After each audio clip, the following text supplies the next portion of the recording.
Ba-da-da-da. Ba-da-da-da. Ba-ba-ba. Need to move my fucking thing. For like the fucking 2 people who probably watch this on my stream archive channel, the beginning of these are always probably retarded. Okay. Let's go. Discord. Okay, I need to do something real quick. Move my Discord over to this screen. I missed a call from Augie, what the fuck? I didn't know he was trying to call me. It doesn't even show I'm streaming on my... Wait, does it? Now it does. Now it does. Okay. I'm just using a new setup, so I'm figuring out how this works. But I'm really happy with how it turned out. I spent like a couple hours yesterday trying to like rearrange and find equipment that I have. Because the thing is, I buy equipment and then I don't like really fully utilize it in the most productive way. Like I already had kind of a second monitor, but I used it as like a gaming TV. And then I had like my PC on my desk, like on top of my desk. But what I did is I moved it under my desk, and then I put the monitor on this where my computer used to be. And now everything's just much more efficient. I didn't even have to buy anything. Although I did go out and buy new RAM and new CPU, because I just feel like that needs to be upgraded in general. Well, I already tweeted out on Twitter that I'd be going live in 10 minutes, so hopefully people just see that. I don't really want to bug anyone with, like, stream announcements. Like, it feels so weird. Like, I really... Ooh, Tipster's raiding me. Hey, the hashtag Tipster raid. What's up, guys? I really enjoyed your live stream today, Tipster. I think, you're definitely going in the right direction for, your content. Hey, Obsidian, what's going on? Yeah, I'm just waiting for Zelda to update here so we can play. But I got a new 2-monitor setup, which is pretty great. Legend. Hell yeah, dude. Thank you so much for the raid, Tipster. I appreciate it. But yeah, I just got a new setup, so I wanted to test it out. But how are you guys doing today? Stream died when we raided. Rip. Okay. What was I talking about again? I lost track. Either way, this game's almost done downloading. What was I talking about? Shit. New camera? No, not new camera. The camera is the same. But basically what I did is... okay. I was clowning on your laugh right before we got here. Dude, you fucking... That tweet you made, clowning on my laugh, that shit was so funny. Like, my laugh is just, like, so abrasive at times, where it's just, like, so sharp and, like, immediate. I once had someone get, like, really pissed off at my laugh. Like, whoa, dude, calm down. It's like, no, I just laugh really loud. Before I used to try and, like, limit my laugh, but now I just don't give a fuck, and I just go, like, all out. I don't really, like, hold it back anymore. But yeah, I am using a new setup, so if there's any, like, audio issues or visual issues or anything, I would love to hear your feedback. Also, do you like what I have in the background? I have my Burnt Tommy C shirt, and then a Pikmin painting that I tried to do when I was, like, I don't know, like 10, and I got pissed off, so I just, like, painted black over shit, and then never finished it. I don't know why I have it still up. And then some other stuff. Who gets pissed off by a laugh? I don't know. Some people are just, like, really toxic. Especially people who play League of Legends. Like, there are some... the League of Legends community, there's either really nice people, or there's people who are just, like, super pissy and, like, annoying. Like, actually annoying. I commented on how you're like, yeah, I'm autistic, I have a weird laugh, who gives a shit? Yeah. You've been raided, hell yeah. Thank you so much for the raid, Tipster. I definitely appreciate it. That's why I'm a casual LoL player, yeah. The thing is, I am a competitive LoL player. Like, I really like the competition to it. But I don't play what's the best. I play the characters that I like the most, and then if they happen to be the best, I happen to do better, but I don't like... A lot of people who are super competitive just play only what's the best. And I just play what I think is fun. So it's about competition, but also I prioritize having fun over strictly trying to win the game by any means necessary, you know? I actually haven't played Breath of the Wild in so long, so I'm not sure, like, even how you load up Master Mode. Is the... What the hell does the star mean? Dude, I haven't played this in so... I haven't played, Tipster gifted Augie a sub. Hey, nice, dude. Now you got that, copy strike emote. I actually really, really like my emote a lot. The guy who made it did a good job. Wait, he just bought a sub? Nice, nice. Anyways, how are you guys doing today? The Suzy Liu story has been blowing up. That's been pretty interesting. A lot of people liked my new video. I was super surprised by that. Oh, so Master Mode's like a different save file. I kind of just want to start brand new, honestly. Because I haven't played this game in so long. How far was I into this? Let me see how far I was actually into the game. Also, I haven't played with this controller in so long. Usually, I use the Pro Controller, which I have right here. But for some reason, like, it's not... It's out of batteries, and it's not, like, charging properly, so I'm not too sure. Hey, and Tipster's continuing the sub. Hell yeah, dude. Thank you so much. You have 2 subs now? Oh, does that mean you just are subbed for 2 months now? Okay, how far am I into the game? Like, I feel like, would it be... I mean, if I haven't played for so long, maybe it would just be worth restarting completely. I think I might just restart completely. Gee, I'm so inept right now at this game. Like, I'm having trouble figuring out the controls. That's what happens when you don't play this game in a million years. Unfortunately, you can only have 1 save file per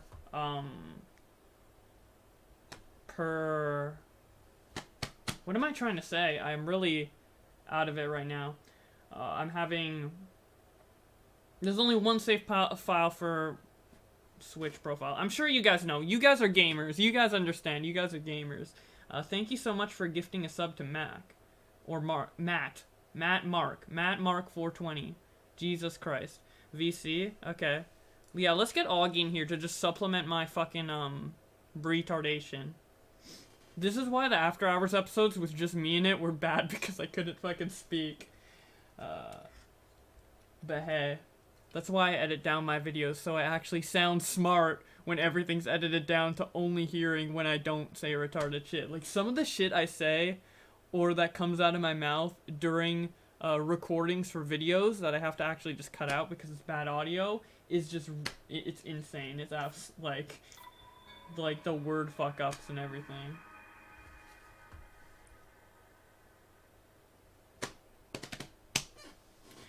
But yeah, let me see if I can turn up the volume on this.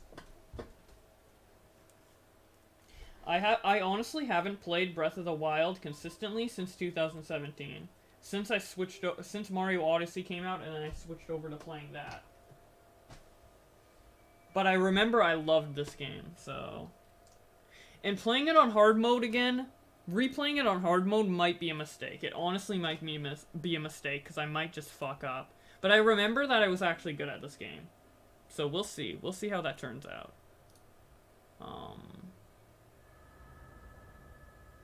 Me and Boblax are gonna take over the Twitch game. Hell yeah, dude. I actually do want to, like, stream on Twitch more consistently, because it's just really fun, like, hanging out and talking with you guys. Especially, like, when we get into, discussions on, like, serious drama topics. Like, I feel like I get an opportunity to try and, like, discuss it, and kind of develop my thoughts on it more, and just have a good, nice conversation. I just found your shows because of the Suzy Lou situation. I laughed so hard. Nice. Dude, After Hours, the Suzy Lou episode was definitely the best one, but I will say that the earlier episodes are still really good. Like, I love so many of our After Hours shows. My favorite ones are like the Rebzilla one, the one where we had the argument with Horror Show Mickey, the one where me and Keemstar went at it over the watermark shit.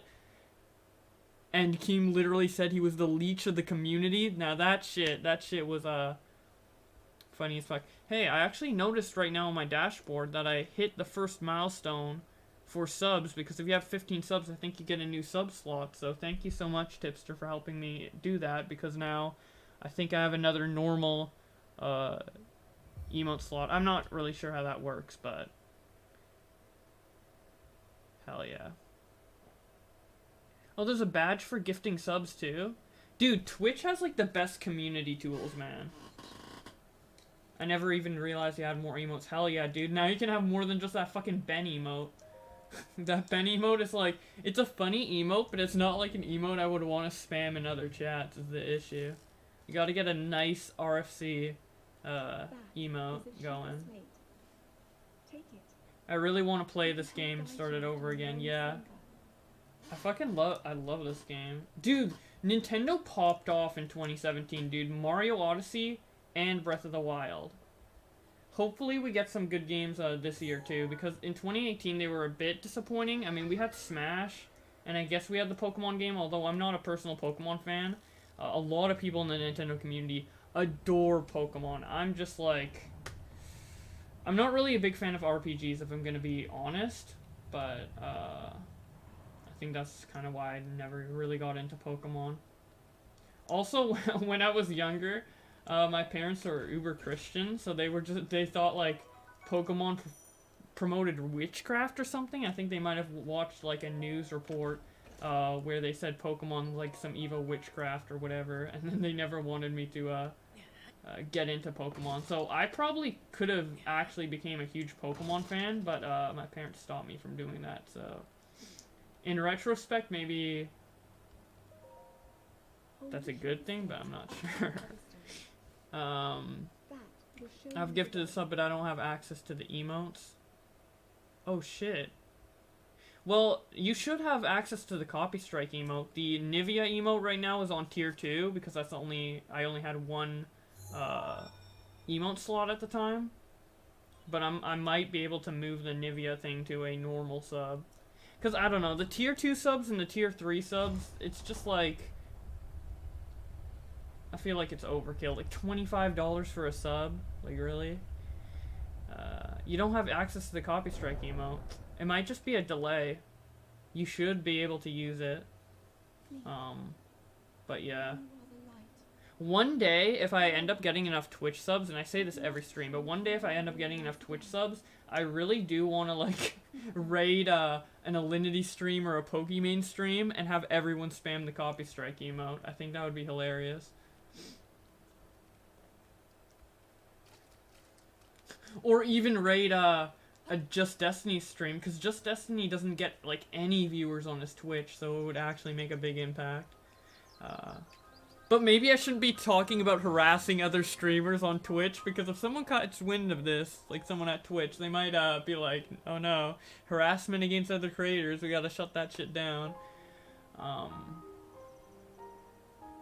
But yeah. I gotta be careful with what I say if I ever end up growing big on Twitch. Easily my favorite Switch game. How about them pedos in the Pokemon community? Dude, if someone's playing I feel like at this point it's just obligatory. Like, if someone's playing, if there's a YouTube community playing kids games like Minecraft, Pokemon, etc., there's bound to be some pedophiles in there, and it's really just, it's crazy how many just like pedos are lurking around every corner. I mean, it's like a medical condition or mental disability or whatever the fuck, so it's just it's so annoying. Pedos suck. That Nivea emote, I know. Dude, the sad thing about the Nivea meme is that, like, League of Legends is such a popular game, but, like, there's a lot of people in the drama community. Like, majority of people in the drama community don't know shit about League of Legends. So, like, I don't know, they won't recognize that the Nivea emote is actually a Nivea, the champion, but just turned brown, because normally she's blue. Also, I love how in Breath of the Wild you can just do anything. I just kind of realized when I turned on the... when I went out of the cave, but, like, I can just, like, run around and absolutely do anything. I don't have to talk to this old man if I don't want to. But, I like Minecraft. Yeah, Minecraft, I actually do like Minecraft quite a bit. But it's one of those games where, like, you get addicted to it for a couple years, and then you never really want to play it again. Like, I think I got addicted to Minecraft in, like, 2012, 2013, 2014. And then I just stopped, and I've never really picked it up since. Okay, what's up, old man? I get 30 viewers on YouTube. JD gets like 12. Yeah, last stream we got like 100 viewers too. Oh shit, I can have 3 1-tier emotes now. Holy shit, nice. 3 is quite a bit. Yeah, hopefully I'll be able to transition the Nivea emote easily to a normal 2nd-tier slot. I'm not really sure how that works, if Twitch allows you to transition it, or if you have to like go through the approval process again. But yeah, had a friend that used to play Minecraft a lot. Oh. Damn, that sucks. That sucks, Tipster. By the way, it took Just Destiny an hour to freaking mod somebody. Dude, Just Destiny's an interesting fellow. I can't believe he still hasn't apologized to LT Cobra or Lieutenant Cobra. That's crazy to me. Dude, like, I guess I understand. Like, I can forgive people being like, I can forgive copy strikers for being like, I don't know, in the moment and mad and are like, fuck this guy, I'm gonna copy strike them. But then the fact that they have to, like, go and, like, adamantly defend themselves and then never apologize and never admit they're wrong, now that's where I have, like, a bigger issue. I mean, don't get me wrong, them doing it in the first place is definitely bad, but, like, just not understanding why it's wrong, it's just like, And the thing about copy strikes, too, is that unless you're a YouTuber, you really don't understand or relate to the issue. So, to a lot of audience members, it's just like, they did a false copyright strike? Yeah, that's bad. So what? Why are you making a big deal out of it?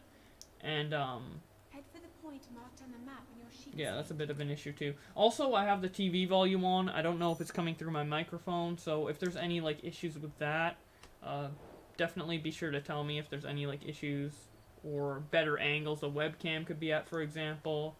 Anything like that is appreciated, because I am trying to set up for the first time. But yeah, I'm just gonna try to roam around and do a bunch of stuff.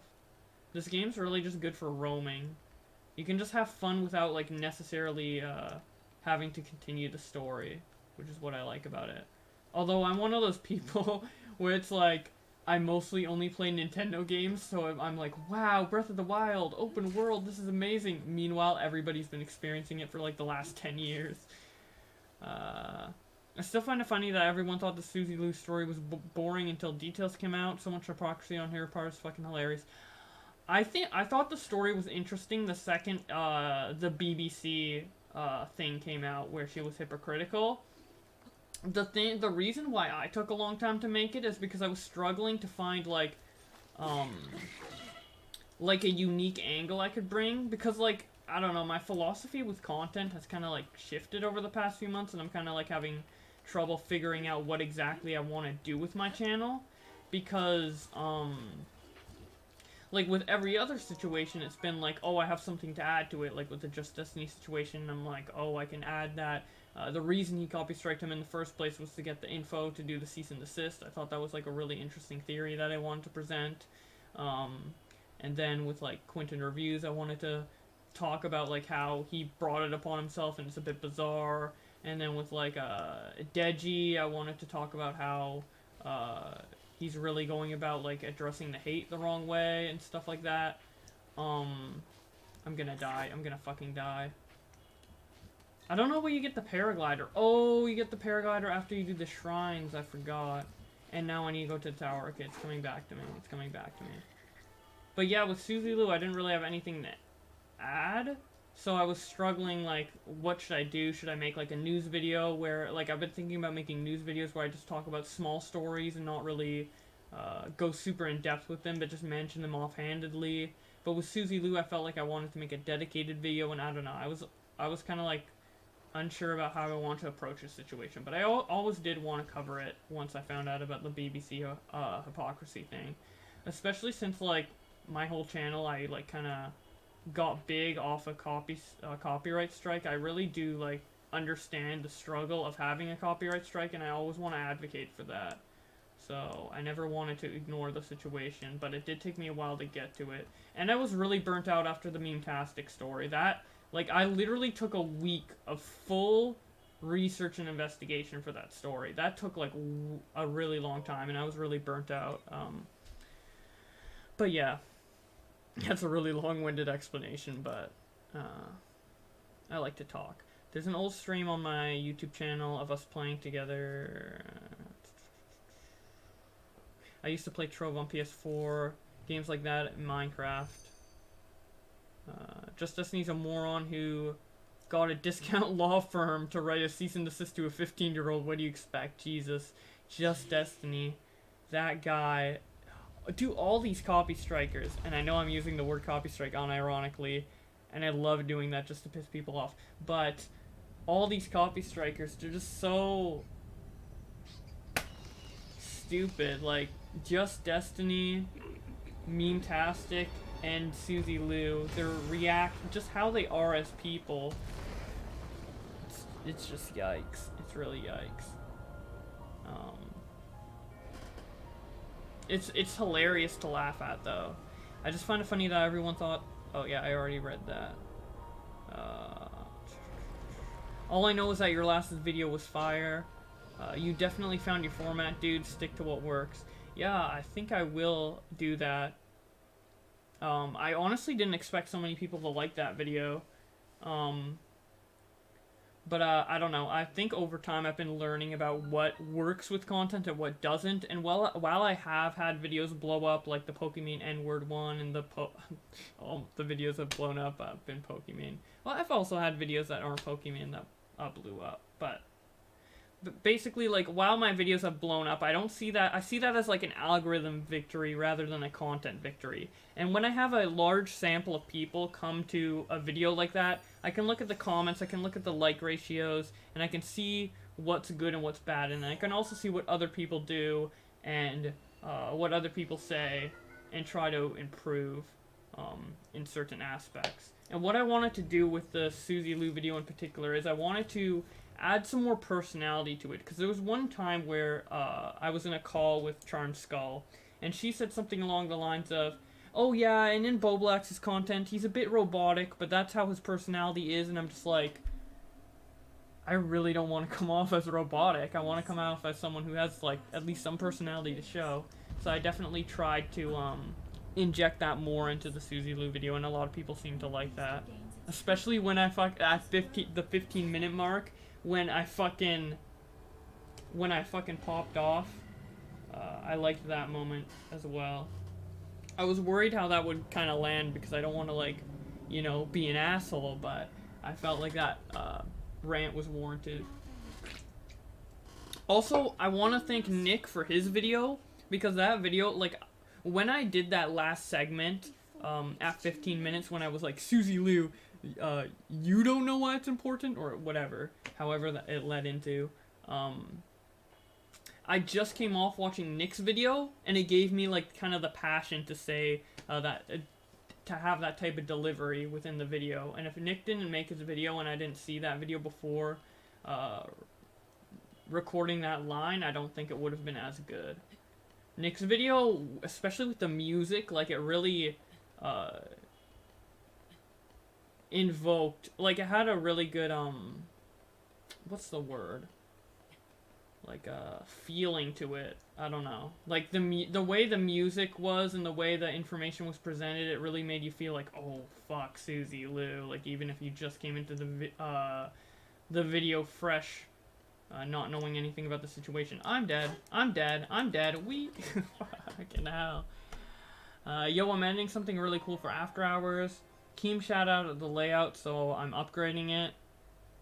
I don't think your layout is bad at all. I actually really like it. But I mean, with every visual design, I guess there's improvements you can make.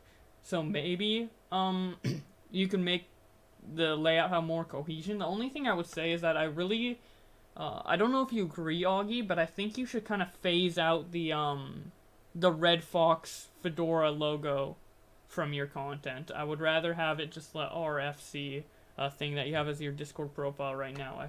I think that works much better. But again, that's just a personal preference. But that's the only like criticism I would really have. Jesus, I'm pressing all the wrong buttons. Fuck. I need to relearn the controls. Jesus, I'm so good at video games, man.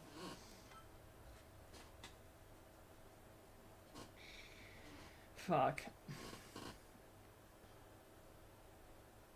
The tism, exactly.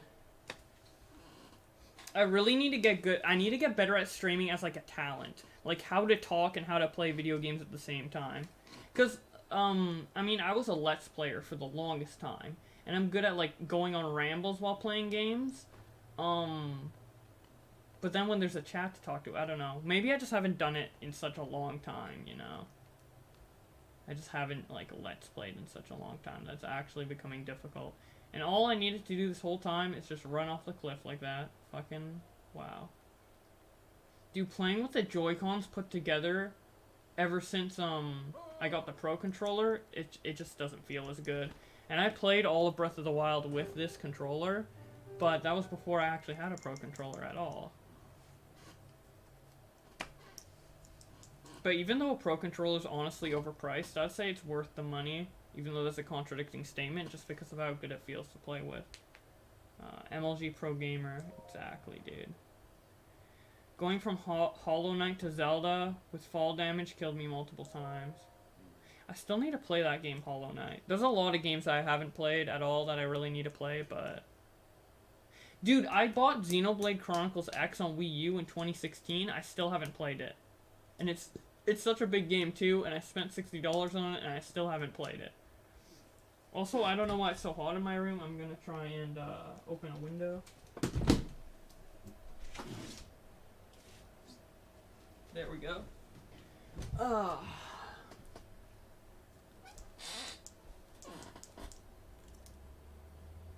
I like your layout. It's just a bit too cluttered. Just remove some extra stuff. Maybe ditch sub follower count.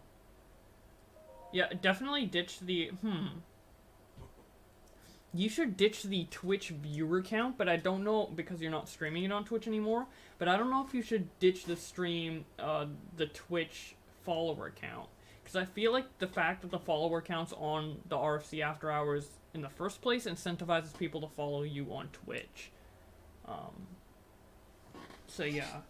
Maybe as like a little thing in some corner or somewhere, you could still put the Twitch follower count, but obviously not the live viewer count. Like 2 episodes and 400 subs just crossed 700. Yeah, is a big story, and I feel like the show's always been good enough to where we can capitalize off of the viewership that we got from that, because something that showed me specifically why the show's gonna blow up bigger, that we're good at doing the show, when I always thought the show was good and we were good at doing it, and we've had nothing but positive feedback generally, but the moment I knew is when we did the stream with 100 viewers, and I thought it was a good stream, obviously, but I didn't think it was like one of our top tier streams. I'd say it was like pretty much average, or maybe potentially even below average, which is still good, but then everyone still liked it, and then I'm like, holy shit. Well, then people will probably like all the shows we make, if they like that one.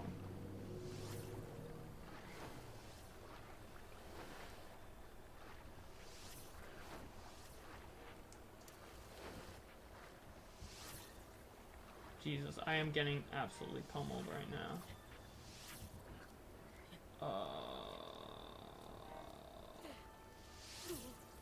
Fucking rip. Oh, that's a death? Oh no, that's not a death, that's just a heart loss, right? God damn it, dude. This game's actually difficult. I'm still trying to get used to streaming and playing games decently, and now I'm playing on hard mode. Maybe that wasn't the best idea. Maybe I'm not the smartest and brightest person in the world when it comes to making these decisions, but hey. As long as you guys prefer me talking over me having fucking excellent gameplay, I'm fine with that. Plus, now I can learn how to be a better gamer.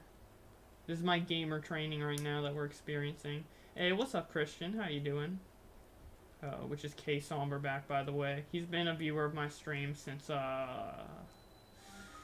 shit, for like over 4 years at least, so. That's why he got that VIP status. Hey, what's up, Eternal? Eternal? Is that how you say it? That's how I've been saying your name. Dude, if anyone notices, I'm horrible at saying names. I called TSM Daquan, TSM Daiquin in my Pokemon video, my Pokemon N-word video, so, yeah, I'm definitely not the best at pronouncing names.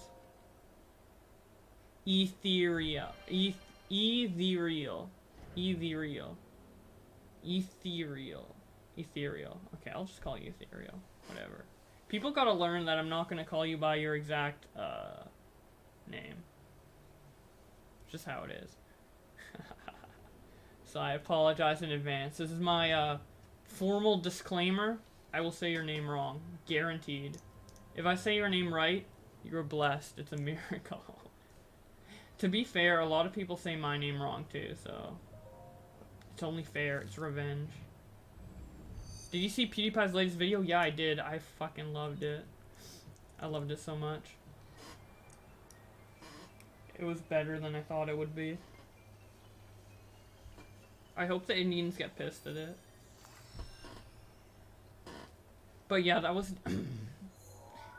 I'm glad T-Series passed just so I could see that video finally. Because low-key, I always wanted T-Series... Well, I mean, obviously, who could really be super invested in something as silly as, like, a sub-count battle? But low-key, I always wanted to see T-Series pass just so I could see the video. I know it did not disappoint, for sure. I should be able to label my streams in the future as mature. I cuss, you think the F word is gonna go out of style. I don't put the maturity rating on my stream, even though maybe I should. Just because, like, who cares?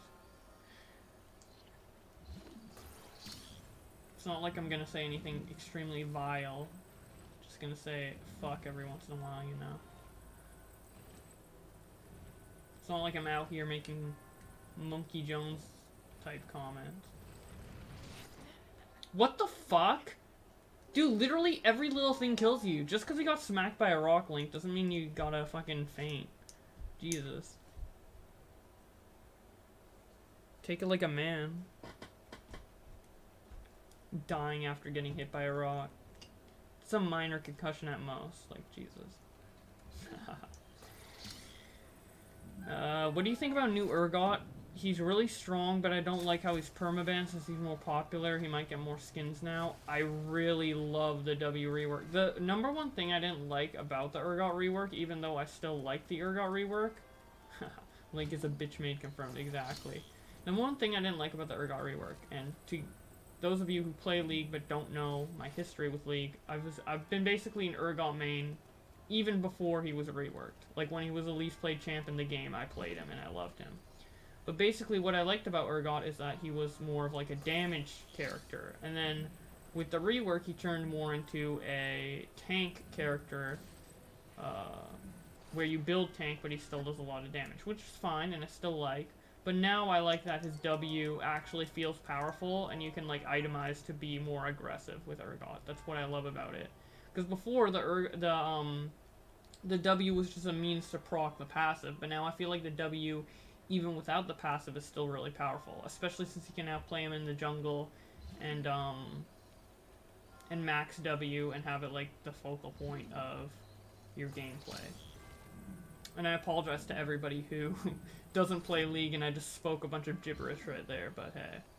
That's actually what I used to make videos on. I used to make, the reason I could transition into commentary so well is number one, like, I knew the community a lot before I even made the commentary videos, and then also, I made commentary-esque videos, but on League of Legends, in the past. So I've made, like, long-form, like, essay, I guess, style videos, like that. I just switched over topics, and here I am. But yeah, I don't know. I say it's essay style because I guess it's the style of video, but the I never script my videos. Everything's off the cuff, and I just take my best takes and like cut them down into what is actually said in the video. But I feel like the way I do videos is that like I make a script in my head, like I hear myself say one thing and I'm like, oh, it would be so good to transition it into that, and then I say it and I'm like, wait, I can reword it in a way that's more concise.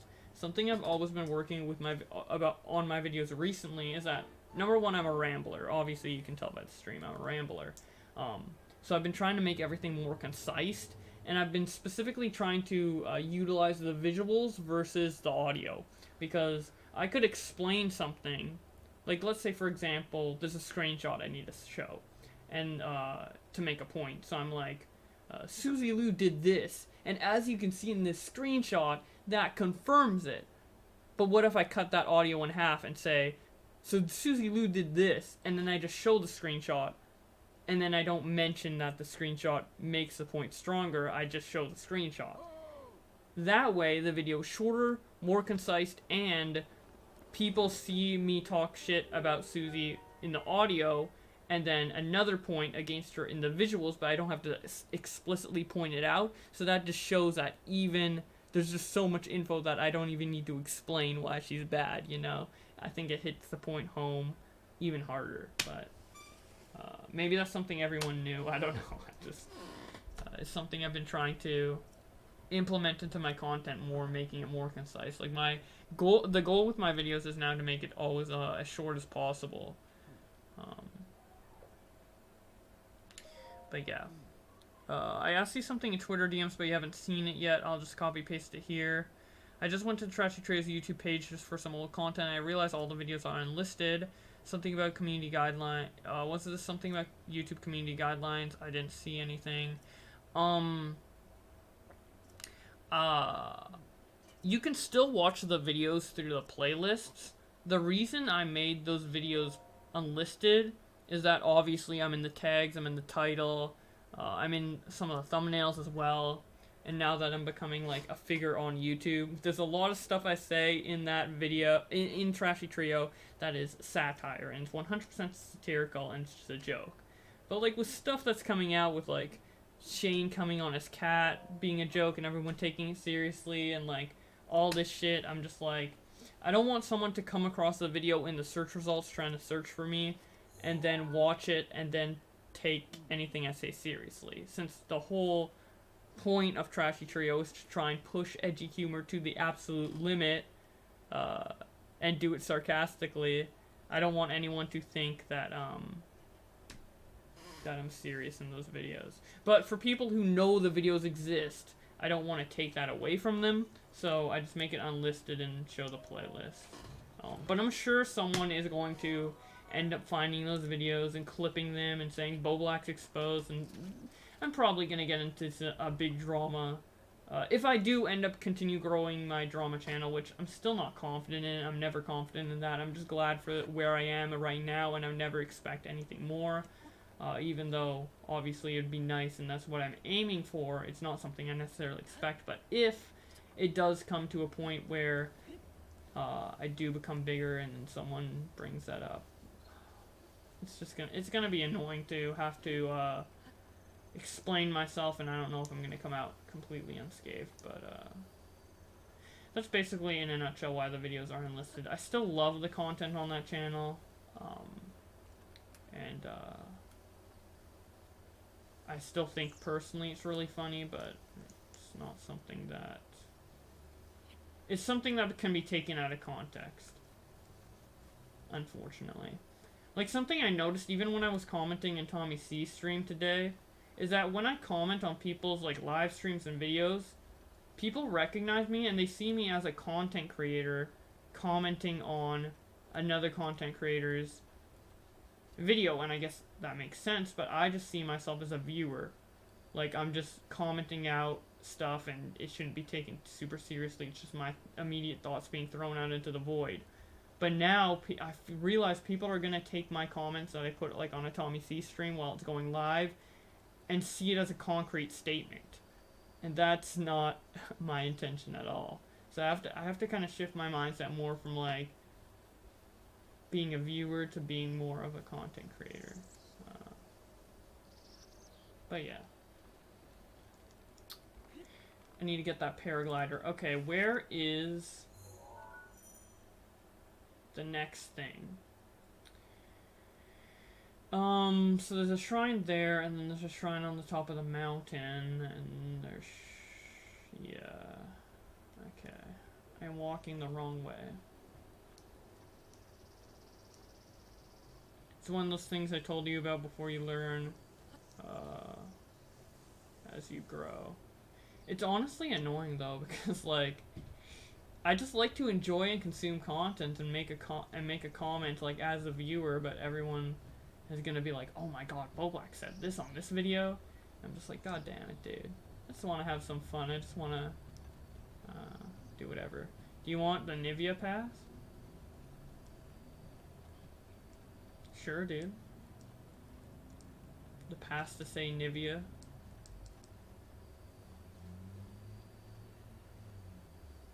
One thing I like about these dramas is that there's a lot of memes that come out of it.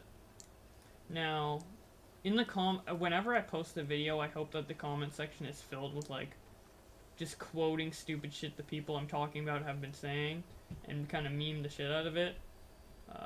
Not all, it hasn't happened all the time, but I love like the Susie walking the dog meme and like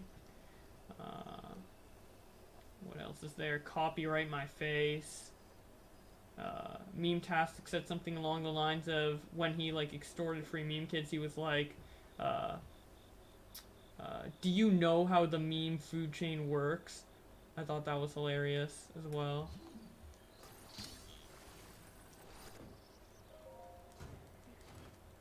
But yeah, all of those stuff make good emotes. I was thinking of maybe making the picture of the buff dog that I put in my Suzy Lou video as like, make it a PNG and put it in my as an emote and call it Suzy Dog. I think that'd be funny.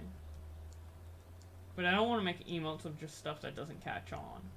Because, I mean, I'm specifically made the Copy Strike emote and the Nivea emote because those are what, like, people always joke about, like, hey, my Nivea and like, Copy Strike and all that. But if it's funny to me and not to everyone else, I don't necessarily want to force people to laugh at it, you know? I didn't fuck my cat. I didn't come on my cat. I didn't put my dick anywhere near my cat. I've never done anything weird with my cats. I know over the past year I wouldn't be talking about drama that's happened, but I'm just gonna make a quick statement. For whatever he said. Shane Dawson's a funny one. Nivea, please. Don't look or record my face or I'll sue you for copyright. Exactly, dude. That shit's actually hilarious. Some people in their Suzy Lou videos even put like a copyright symbol over her face just to meme it up. Someone actually suggested to me like, hey, you should probably blur out Susie's face in case she strikes your video, and I'm like, fuck no, I'm not gonna do that. Do you have any plans for the Boblax Gaming channel?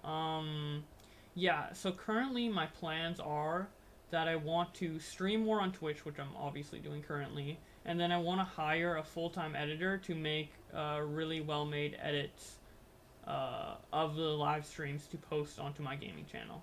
That's kind of what the direction I want to go in with that. But But first I have to do more live streams, and then I have to get someone who would be willing to be, like, full-time doing that shit. Kind of like how, other popular streaming channels, like I'm a Cutie Pie, or, any other Twitch streamer has, or Ninja has, like, an editor that just, like, does all their videos for them on YouTube. I want to do that with my gaming channel.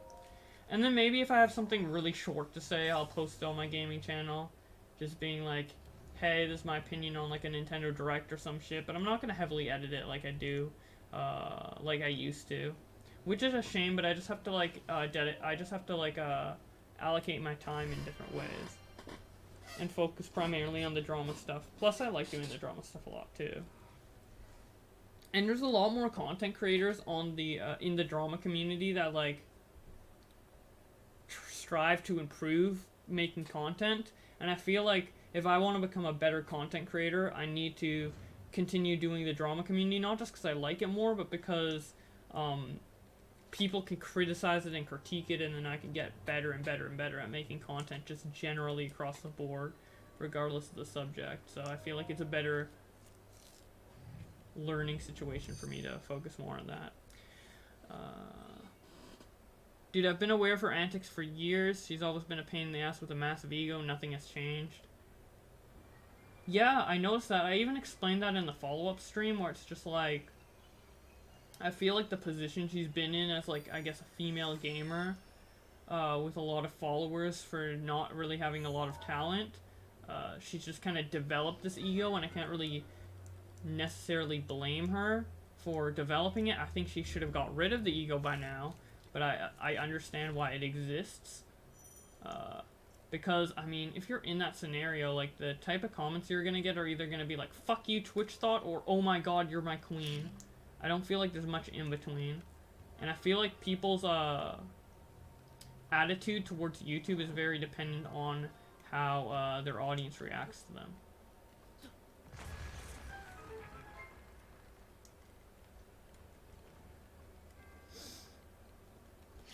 And it's why, even though, like, a lot of people see, like, Pokimane as doing me dirty, which I guess objectively she did, like, from her, maybe, like, I don't know, I kind of, like, understand it from her perspective, and I feel like, she actually did try to make an effort to correct everything,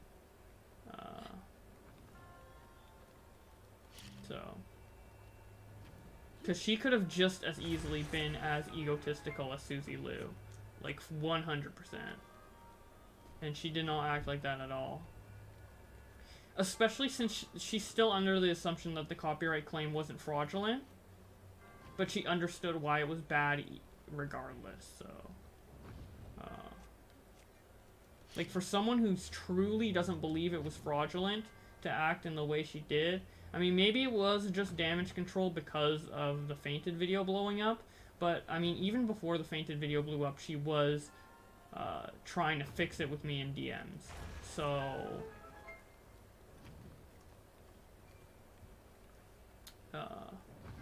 I honestly don't think it was specifically because it blew up. Definitely became a bigger issue for her, but, like, yeah. The Pokimane situation is funny because she took the video to avoid drama, but it just made it worse. Yeah, it was. That was funny. Especially since the video, like, I don't think... Like, when the video blew up, I made a poll saying, who do you think won, Keem or Poki? And honestly, I thought there was both, there was good points to both sides. And I'd have to go back to the drama and watch it, but I'm pretty sure, like, Poki had a better... argument than Keem. Or I think there was just good arguments on both sides, honestly. But yeah, I was surprised. Like, I feel like she looked at the drama and maybe she thought she lost or it looked bad for her. But I feel like anyone who would watch that video would either be like... Like, I feel like some people who watch that video would respect Poki more because that video does exist, you know? Did you see my post about my cousin winning the biggest league tournament thing? Oh, nice. Patrick's, I think his name is? Nice. That's awesome. Hopefully he gets into LEC soon.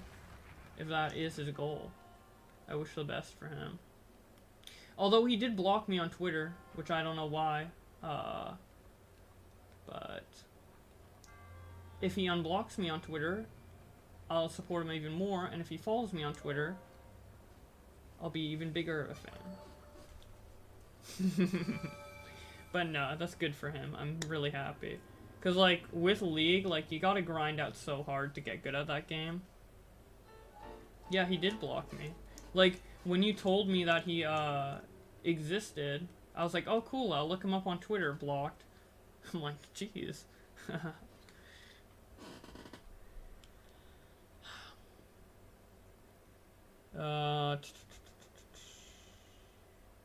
Pro gamer tip, be good.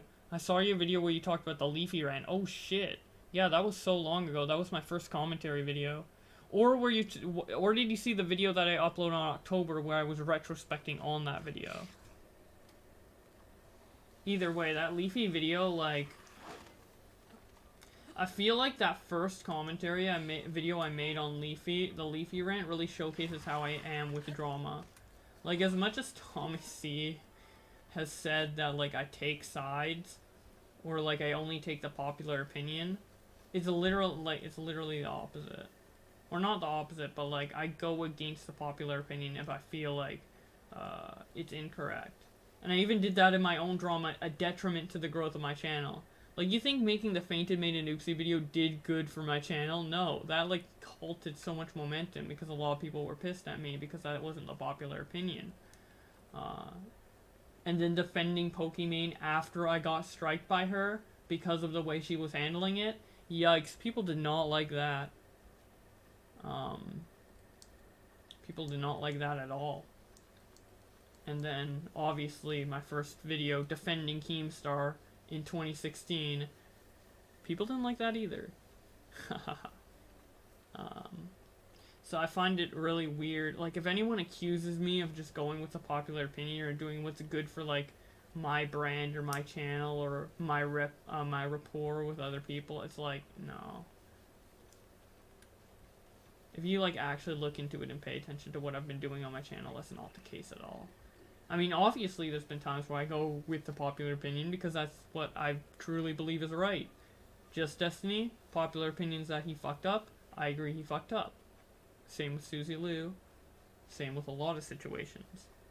But if the popular opinion is wrong, I'll call it out. Or if I think it's wrong. And the funny thing about all these situations is that I genuinely feel, this might be super egotistical to say, but I genuinely feel that with every scenario so far, I've been proven right over time. I don't think I mean, if there's a situation that comes up where I genuinely think I was wrong, and it comes out that I was 100% wrong, I will say that, but, like, I feel like over time I've only been proven right, not wrong. Like, with if you compare with how Pokimane is handling copy strikes to now Just Destiny and Suzy Liu, yeah, maybe now the fact that I defended her, the way she reacted to it makes a lot more sense in retrospect, you know? But, that might be egotistical for me to say that everything I say is correct in retrospect, but I genuinely feel that way about a lot of stuff I say. I mean, maybe there's some stuff I'm forgetting that I've been wrong about, but,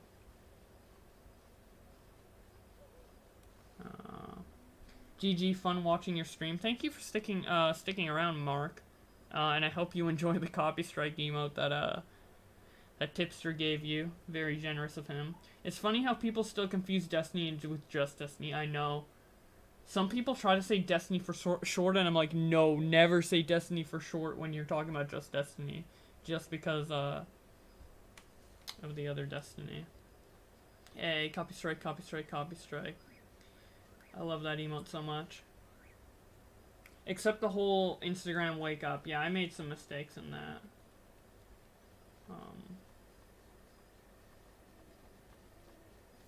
But yeah, I'm not really gonna go into depth with that specifically.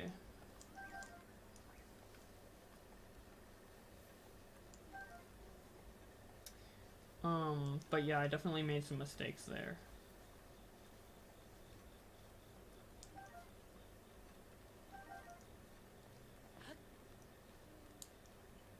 But, my intentions were never bad with that. What else? I think Fainted is a cool guy, but I agree with your Fainted and Oopsie video. Yeah, exactly. The reason it was titled Fainted in an Oopsie is because I just thought it was a mistake, but I didn't think it was like a major mistake. Like, if I thought it was a bigger mistake, I would have titled it something else. How do I switch weapons?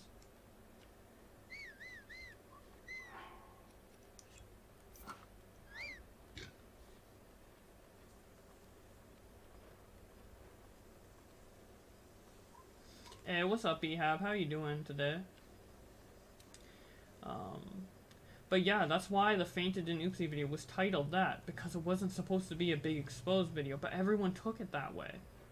And I was like, damn it. I think people just took it the wrong way. Although, I'm really surprised at the like ratio. Like, okay, it has more dislikes than likes, but it still has, like, what, 45% likes compared to dislikes? And that means a lot of people did agree with me. Which I'm glad people see it from my perspective, because, like, it's kind of hard to see it from a viewer perspective. It's more like a personal gripe I had with him that I turned into a YouTube video. And it's not necessarily the smartest thing to do, because usually when you make a video like that, you want to expose something that's like, hey, this is bad for, like, everybody. But with mine, it was just more of a personal gripe that I aired out in a YouTube video, which maybe wasn't the best choice, and I still have, like, some regrets about maybe the way I went about that. Maybe was something I should have just, like, kept in the back of my head as, like, yeah, that was kind of fucked up, but not really make a YouTube video about it. It's just funny that Surf Cinema striked my video, yeah. That was annoying, but I realized that I was gonna make a video, like, complaining about that too, but, I just realized that's like, yeah, I got another copyright strike, it's fucking bullshit, it's fraudulent, whatever. I'm just gonna let it pass and not make a big deal out of it. There's already so much drama surrounding copyright strikes, we don't need more attention onto that. I could have made a big deal about that too. You would have titled the video Fainted did a big oopsie. Nah, I would have titled it something like, Fainted, like, fucked up big time, or like some crazy shit. Like the real Fainted. I always try to title my videos appropriately too.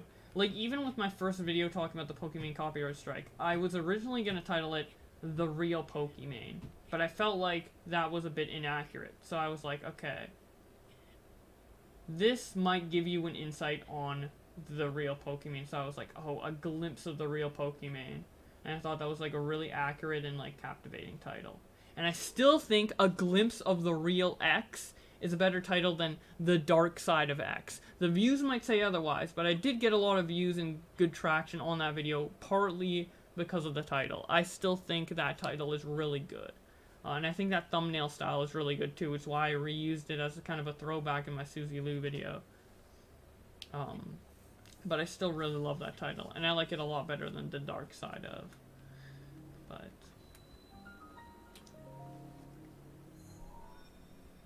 so yeah, if anyone wants to start a trend of A Glimpse of the Real whatever, there you go. Let me scroll up a bit because I missed some earlier. Boy in a Band, first iDubbbz, then Pews, and Trump. Dude, Boy in a Band is so good at making music. I want him to collaborate with everyone, dude. Even Trump. Who remembers the Vox PC building guide? That was a disaster. That shit was amazing. And they started to copyright strike people who re-uploaded that footage too because they were so embarrassed about it. That was another situation that could have been talked about.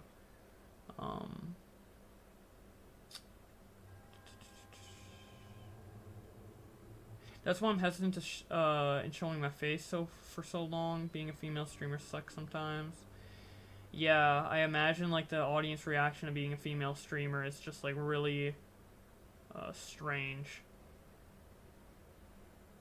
And it's something that kind of goes over male creators' heads that, like, hey, even if you're not explicitly trying to, like, utilize the fact that you're female to garner views, you're still gonna get those types of comments, and the audience reaction's definitely gonna be a lot different.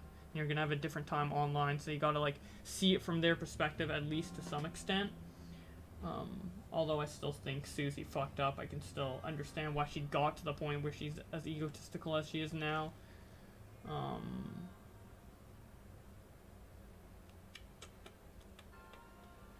No one in the Let's Play Resident Evil community likes her.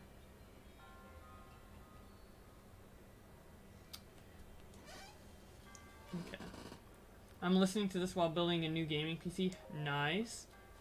Tell me how that turns out for you. I actually recently just ordered a new CPU and a new RAM, so hopefully that comes in soon.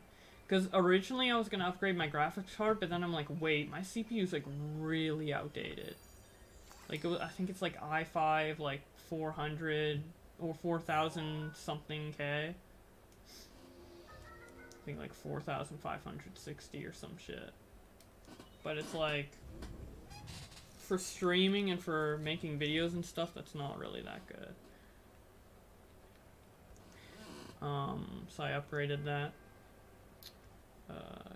I got a false strike from someone I barely knew because of an issue with a person and someone I'm friends with. That's really weird. Threatened to take them to court even though I'm just 15 and they retracted it. Yeah, honestly, people when it comes to copyright strikes, I know people don't want to dox themselves to go through the whole appeal process, but honestly, people need to fucking suck it up and grow some balls and fucking go through the full dispute system. Even though it's gonna take a couple months for your video to come back up, like, it's gonna come back up. The thing about copyright strikes that suck is that it halts the momentum of your video for 2 months. That's the thing that sucks about it. It's not that your video is gonna be down forever. Just fucking dispute it and it will go back up. No one's gonna take you to court. People are always like, oh, I don't have money to go to court. Dude, no one's gonna take you to court over like over $10 in a YouTube video. It's just not gonna happen. Which is why in the Susie Glue stream, I kind of agreed with Keem on that point. Although Keem said you should definitely take it to court and just spend 20k, and if you fucking win the court case, even though you're gonna waste 20k, it's an epic win. And I'm just like, that's a stupid argument to make, but,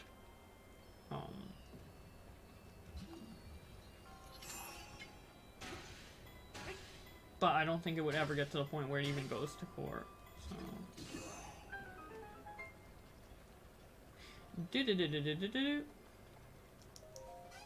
I like doing the shrines, they're really fun.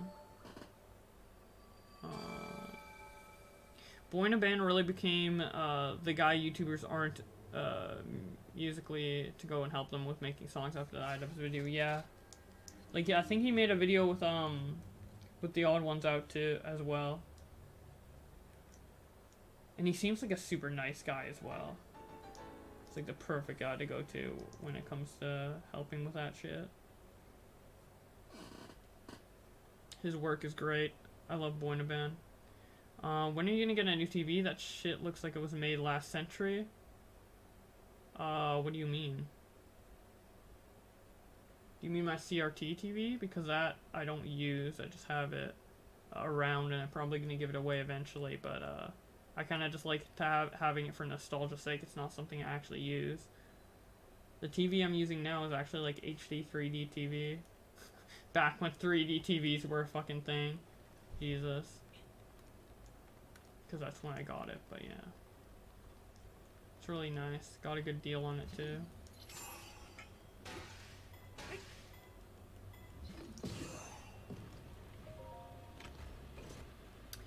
Keem is really a new level of stupid. Keem's an interesting fellow. I wouldn't say he's stupid, but I would say he is selectively intelligent.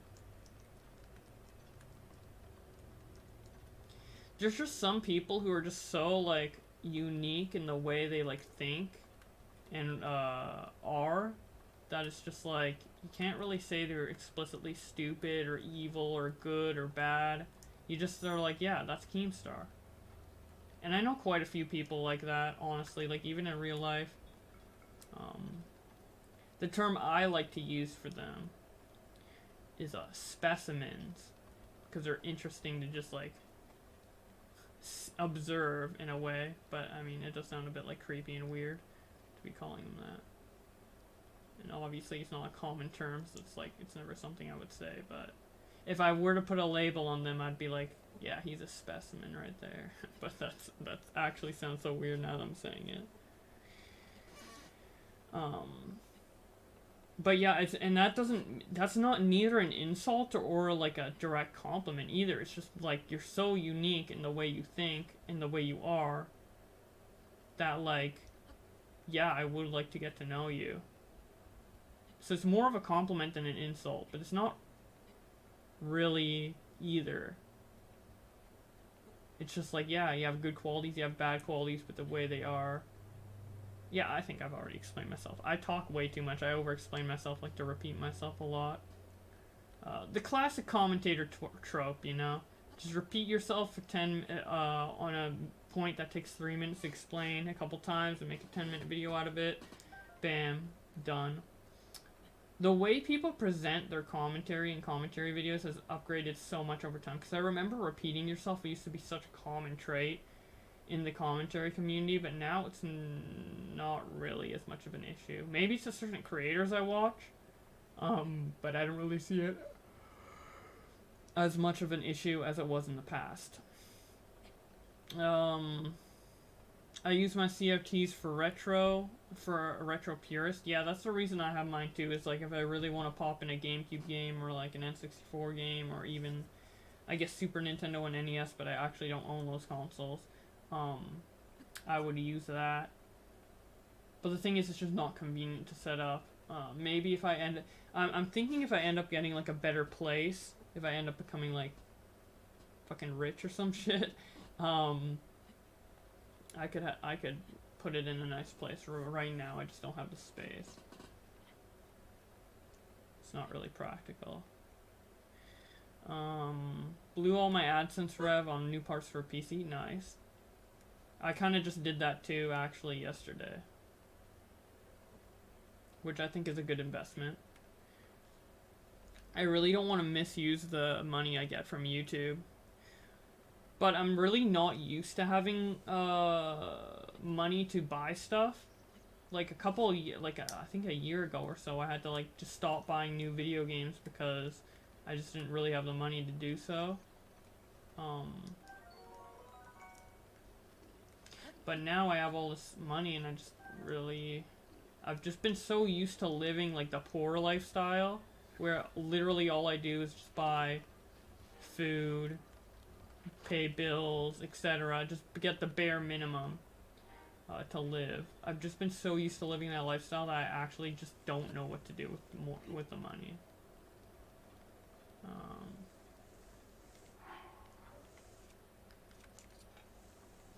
But yeah, I feel like PC parts is a good investment.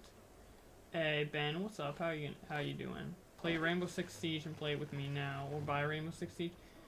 Yeah, but that game I'm just gonna buy, install it, play it for like an hour with you, and then have it on my PC, and then I'll eventually have to uninstall something. I'm like, damn it, I don't play Rainbow Six Siege enough. I'm gonna uninstall it. This is what's gonna happen.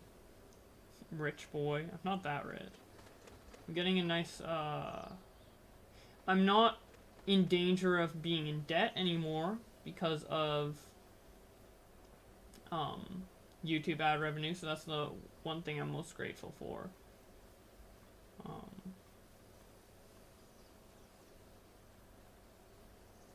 Because the thing with the money I was getting before I got a lot of AdSense on YouTube is that I was literally like, even if I didn't buy anything, like buy any video games or buy like anything like that is not like necessary for living, any recreational spending, that's what it's called. Even if I did no recreational spending, I was never like making a profit in my bank account. Like if I was in the negative, I'd just consistently stay in that same negative number. Maybe it would decrease slightly depending on how much I spent on groceries. It would decrease slightly, but like I was always just consistently like just slightly in debt. But now I can actually now now I'm actually in a position where I have money to do stuff. Like if I'm going out with someone and I want to get a bite to eat with them, like I don't have to like worry about, oh my god, what if I spend too much on this meal, maybe I shouldn't buy this. Like now I can just be like, yeah, I can buy whatever I want, just have a good time, not worry about the price, which is really nice. I can relate, dude. People think I joke when I grew up in the hood, and but I legit did. We grew up and lived poor all the time. Same boat. I'm not broke, but now I can live comfortably. Nice. It's honestly really relieving to not need to worry about that in the back of my head all the time. Even though I kind of canceled it out in my head, where it's like, yeah, I'm not gonna worry about it, because I really don't like to worry about stuff that's out of my control. Honestly, I feel like I'd rather worry about stuff that I can do stuff about. But it's nice to not have to need to even worry about it anymore. I'm super grateful. I'm so grateful that my Pokemon video, my first Pokemon video, blew up so much. Even if it did end up getting copy strike, because it did give me like 2,000 extra subs, and it helped me get to the position where I am right now, and I'm like super happy and grateful for the last couple months I've had on YouTube.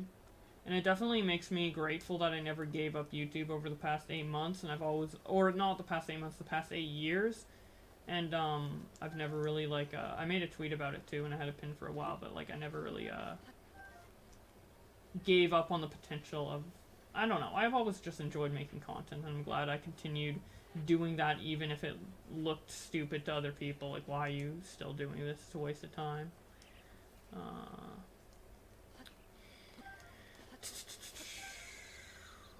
Okay. Let's see what's up with these comments. Dude, I have so much sweat on my hands right now. I'm only on the Great Plateau. What the hell? What's gonna happen when I actually get into the game? Or the main part of the game. Because it's technically Tutorial Island. It's a goddamn good Tutorial Island, though.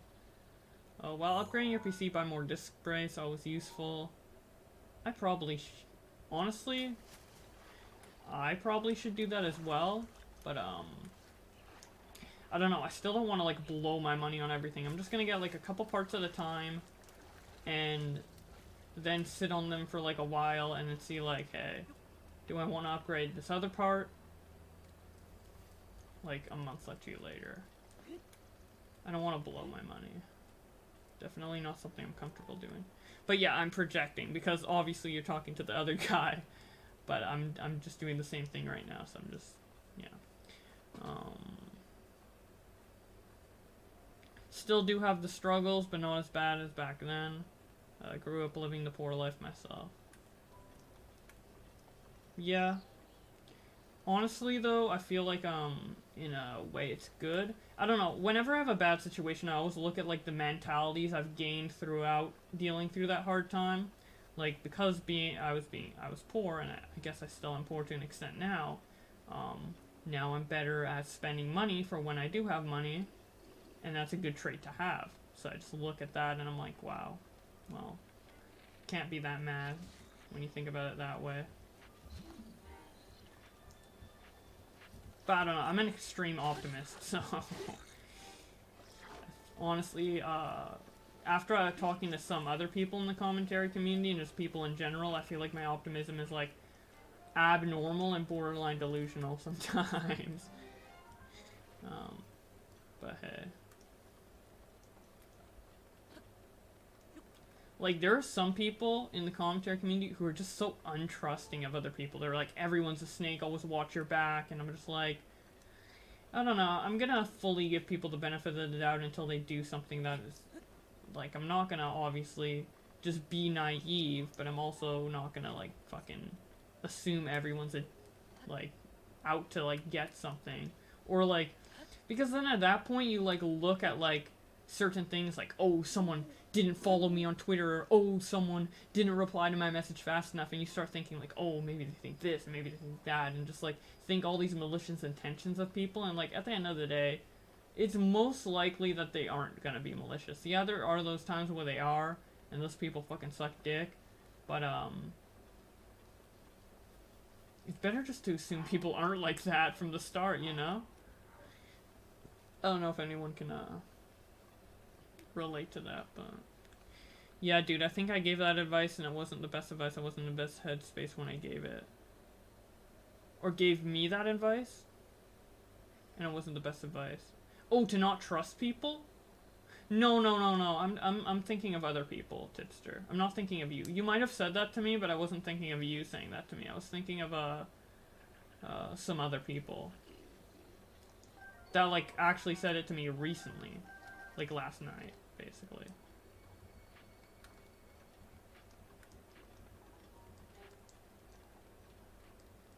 Like there's this quote going around where it's like people are saying, I hate small YouTubers. Small YouTubers are always the most like malicious ones. I think Nick DiOrio actually mentioned it in the Suzy Lou live stream when we were potentially thinking that Mark was doing this for clout. But I really just don't agree with like small YouTubers are always like thirsty for that growth and like always manipulating people to get to the top. Like I feel like that's not so much of a size trait and it's more of just a person trait. Like if someone is like that, they're gonna be like that regardless if they're at 100 subs or 100k subs, because you can always grow more. And they'll always be like that from beginning to end. And then the same with people that are humble. You can still be humble at 100 subs. You can still be humble at 100k subs. So I really don't agree with that notion. I think Tommy re-uploaded his member-only stream that he did like about a week ago that I was in. And Tommy was bringing up that point, and I just said, like, I really just disagree with that ideology, like, wholeheartedly. I wholeheartedly disagree with the ideology that, like, people are just out to, like, grow to the top and all that. I think a lot of small YouTubers are, but it's definitely too blanket of a suggestion. Not everyone's like that. I feel like the social climber statement is similar. Exactly. Like, oh, you're just being friendly with this guy to grow. Like, I just want to be friendly with people regardless. It doesn't matter, like, there's about the sub count. Like, I'm going to be just as nice to someone with 100k versus 100. But, yeah. And I feel like a lot of people are like that. You can't just assume that everyone's going to act a certain way based off a sub count. But, honestly, I understand it. Because before the beginning of this year, I honestly got intimidated by sub counts and people who were associated with people with high sub counts.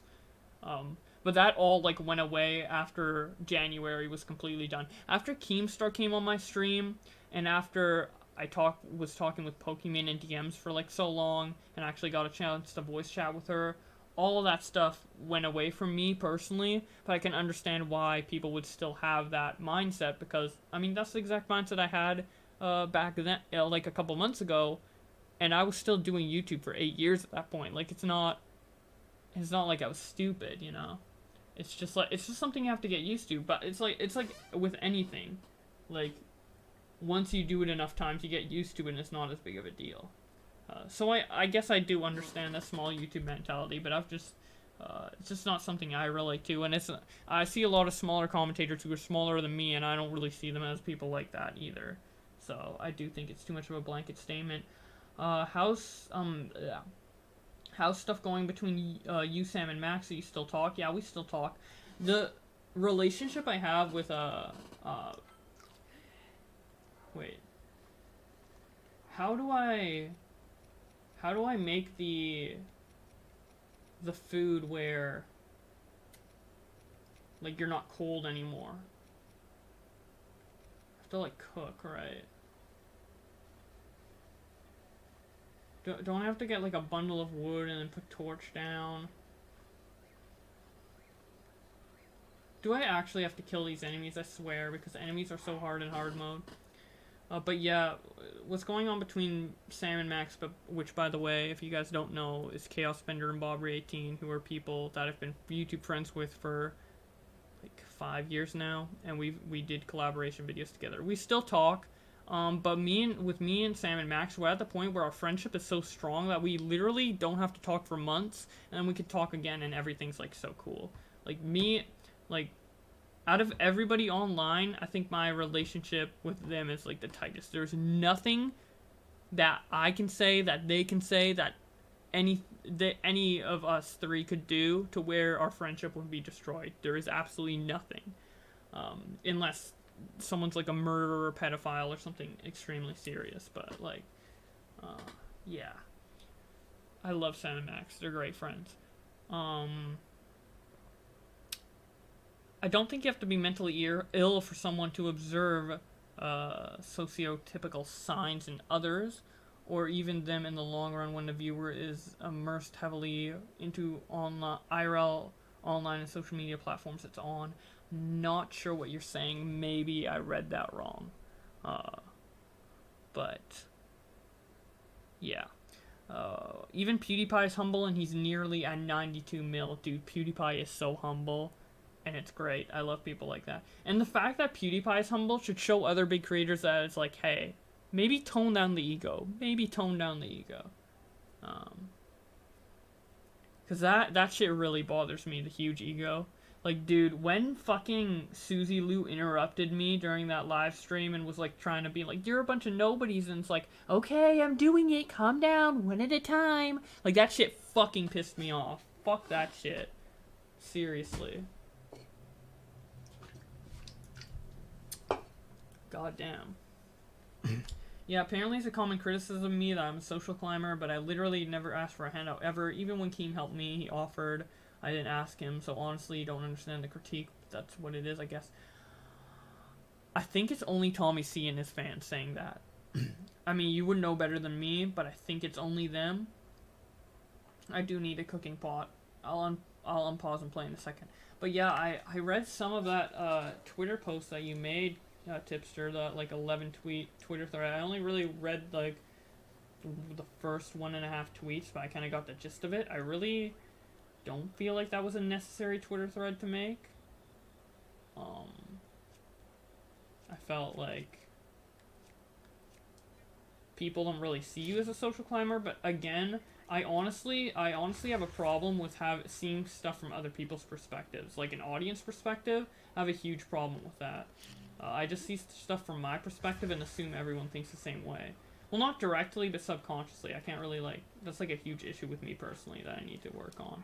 So maybe it was a necessary Twitter thread, but from my perspective, it wasn't. But, I mean, either way, it can't really hurt that you made it, right? Ah, sure. I guess that's a fair statement, Tipster. Fucking hell, one shot? Really? Do I save all my shit when I die? Continue from last save. Oh, I should have saved, bruh.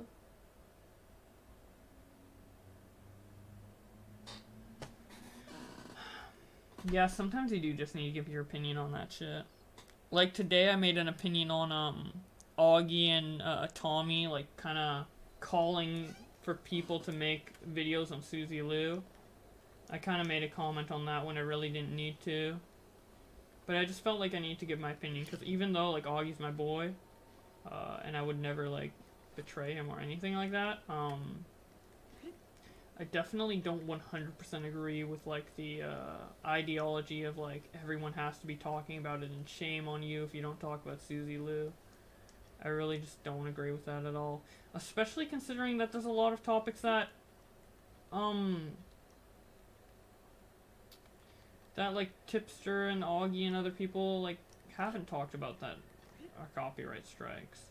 Like there's the meme-tastic one, there's the thing where the gaming PC guys, people were talking about it earlier, I think Vox, the guy who built the company who built the PC really badly and people were goofing on it, they were copy striking videos, like full on copyright striking, takedown videos on stuff like that. So like it's not really everyone's obligation to report on every single copyright strike.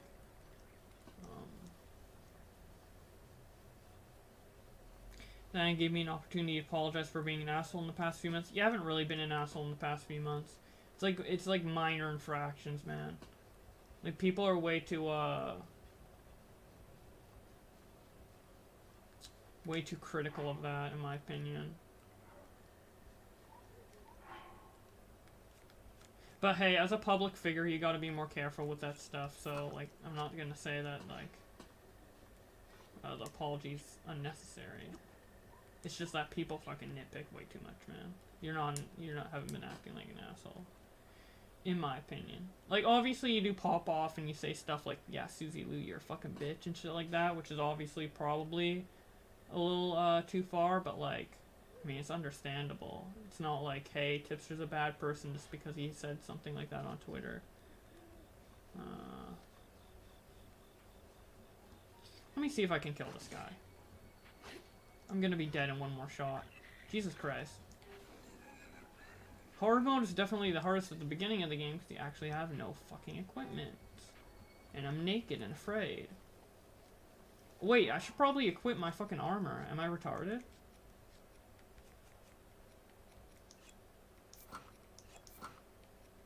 Put some pants on, Link. Jesus. And you get to that pot. Is there a different pot? I think there's a different pot.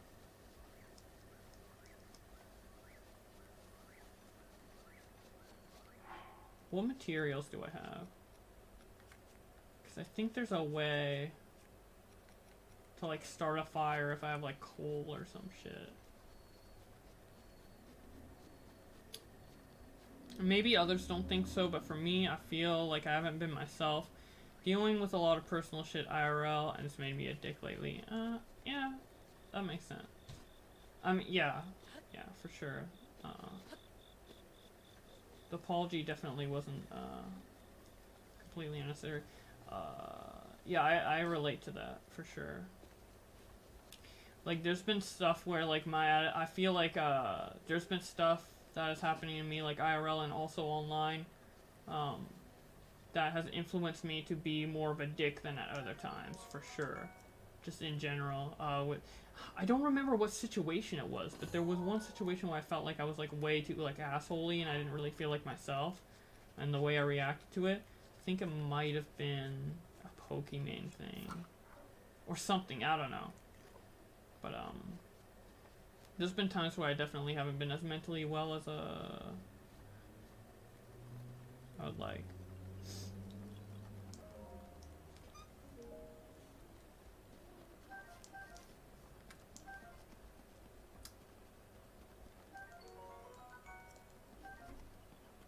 Did you read my comment about Rainbow Six Siege just now? Oh shit.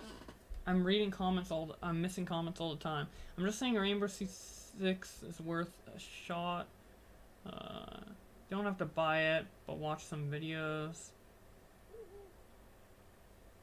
Start playing Christmas 2017, 1,300 hours in. Damn. Maybe I will, I don't know. I really just don't have time to try out new games. All the time.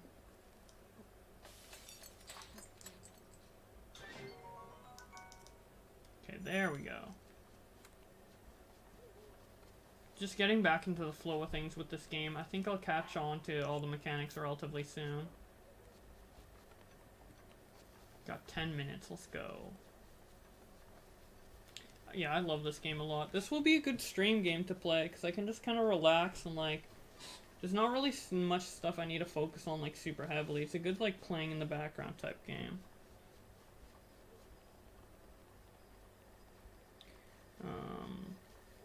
But yeah, also speaking of schedule, because you just said schedule, I guess with your schedule right now, getting into Rainbow would be near impossible. It's really hard for beginners. Yeah, it would be. But speaking of schedule, I'm gonna try and stream almost every night. Well, basically every night I'm gonna, like, think about streaming. And then I'm probably gonna do it, like, maybe 50% of the time. So yeah, I'm gonna actually try and make an effort to stream consistently. So, like, if you follow me on Twitch, it's not just gonna become like a dead channel where it's like, oh, I might stream once every month. Like, it's typically been, as Christian knows by following me for a while. No, it's definitely going to be more consistent. And it also helps me a lot just to, like, get better at just, like, talking and commentating in general. Because when I'm on RC After Hours, honestly, like, the difference between me talking and Augie talking is, like, very stark. Like, I feel like it gets to the point where some people question, like, why the fuck is Boblax even a co-host when he's just, like, so much of a shit commentator compared to Augie on the fly. And, I don't think my comments are bad, but I definitely gotta get better at just, like, talking in general. So these streams are definitely gonna help me with that.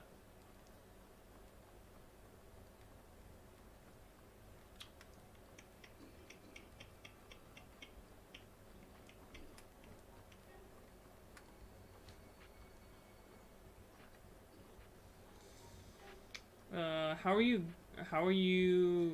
you going, by the way? I haven't been paying so much attention, but it feels like you're just running around, lol. Oh, yeah, basically what I was trying to do is I was trying to figure out how to get the cold resistance by making the food. And now that I have the cold resistance, I can go over here without freezing to death. And over here is the next shrine that I need to do. So yeah, I'm actually working towards something. I was meandering a bit earlier because I was trying to like figure out how to actually make the food, and I thought I had to kill those enemies, but I ended up finding a cooking pot in a more peaceful area to cook up some shit. Anyways, how are you guys liking the stream in general? I hope I'm consistently entertaining enough for you guys. I haven't been checking the viewer count at all, because I really don't like to do that because it gets me paranoid. But, hey, you're liking it. Thank you, man. I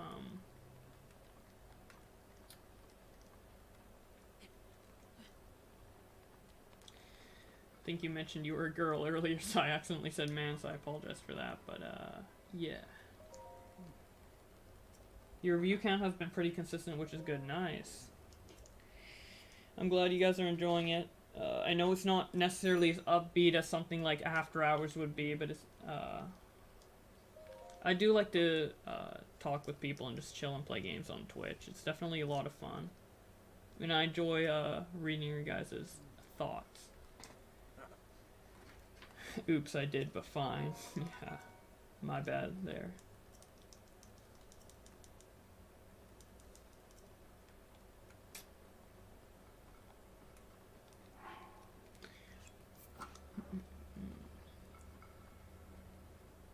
Shit, I don't have the paraglider yet. Dude, not having the paraglider in Breath of the Wild is so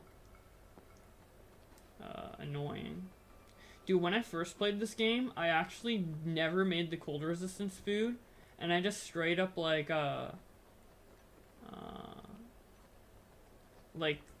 brute forced my way up this mountain while losing a bunch of health, and got the cold resistant clothing that I just put on now. Which is kind of funny. It's just the way I am, like, even when, like, the game tells you to, like, I don't know, make food, I'm just like, I really don't want to make food, so I'm just gonna do this my own way, and then I just brute force it. That's kind of how I'm with, like, everything in YouTube and editing videos and everything. Like, people are like, oh, there's an easier way, do it this way, and I'm like, nah, I'm just gonna do it my own convoluted fucking retarded way and, like, waste a bunch of hours. On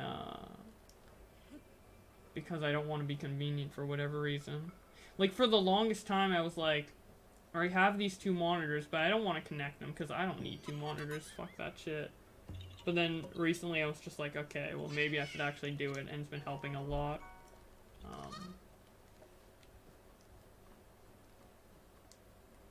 BRB gonna reboot, an update to Razer software released in randomly freezing my mouse, lol. Is the update making your mouse freeze? Dude, sometimes with like updates to drivers and shit, I'm just like, it was working perfectly fine before, and now it's fucking up because of this update. Like, why the fuck did you even update it? I bet the old man is using the glider to get around, showing it off. Yeah, dude. Fuck that old man, I need that more than you. Do you still think this game is worth $60? Breath of the Wild? Hell yeah. It's definitely worth $60.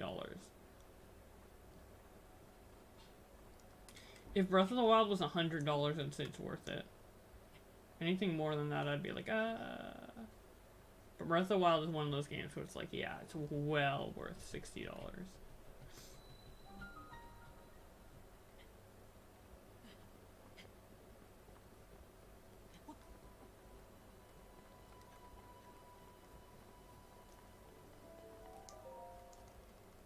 I got lucky. Walmart had it on sale for $45. Oh, that's so good.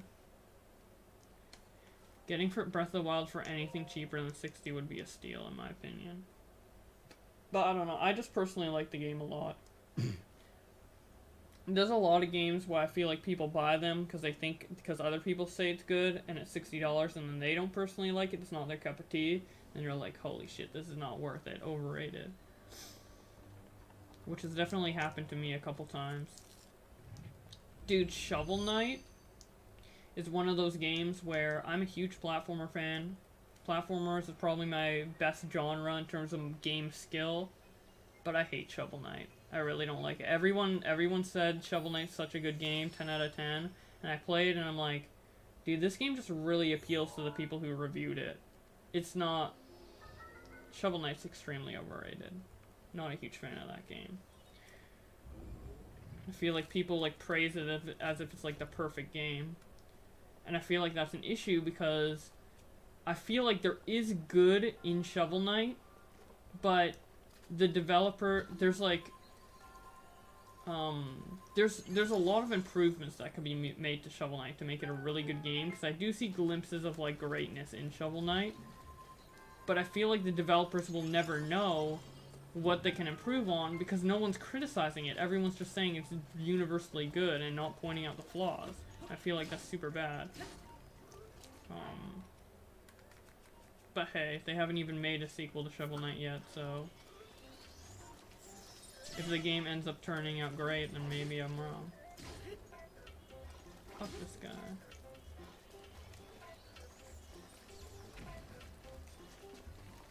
I don't have any arrows, fuck. Dude, I'm just gonna... Oof. I'm just gonna run away. I'm not even gonna try to fight enemies right now. Please, go, go, go, go, go! You use ice for cover, yeah, I just did. Stream delay OP. Shit, I want to get that chest, but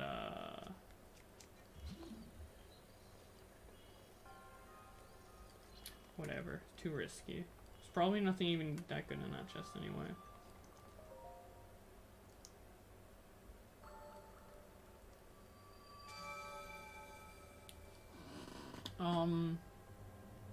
I don't really like that Switch games are always 60 bucks and never go down. Like with Pokemon, it's always been around 40, but now because it's 60 because of Switch.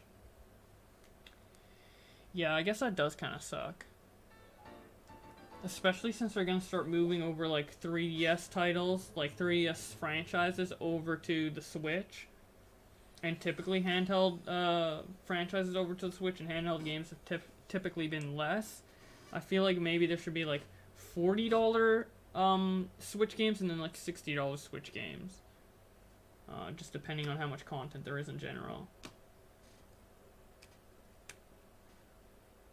But overall, for me, at least in Canada, like video game prices are just getting so ridiculous at this point that it's just like I'm not even gonna bother getting a bunch of games. I'm just gonna end up getting the games I really want, and then that will be my money's worth. Because right now, in Canadian dollars, plus tax and everything, Switch games are $90. $90, like, when I bought, Super Mario Party for my younger sister for her birthday, I was like, holy shit, $90 for Super Mario Party? This is not worth at all, man. Not at all. Okay, so where do I have to go to, oh, hello, Amber, how you doing? Rip. I have to go here. Dude, my throat's starting to hurt. This happens every time I stream. I just talk too much. That's how it is.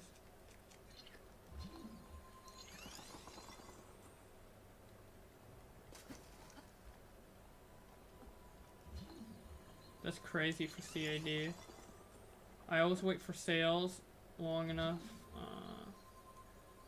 Makes me about a year behind with everyone. Yeah, generally I wait for sales too. Like, there's a lot of games I want to play that's like, on PS4 and shit like that, but, I don't know. I just wait till like price drops and shit. The only games I really have ever gone in immediately are like big Nintendo games like Breath of the Wild and shit. But even then, I'm like skipping out on a bunch of new Nintendo games. I think the next games I'm planning to get on release date is Super Mario Maker 2, and that's it. Mario Maker 2 is the only game I really feel like I want to get right away. Hey, what's up, Paulie? Dude, Paul is the guy who made the Copy Strike emote. He did a really good job with it. I like it a lot.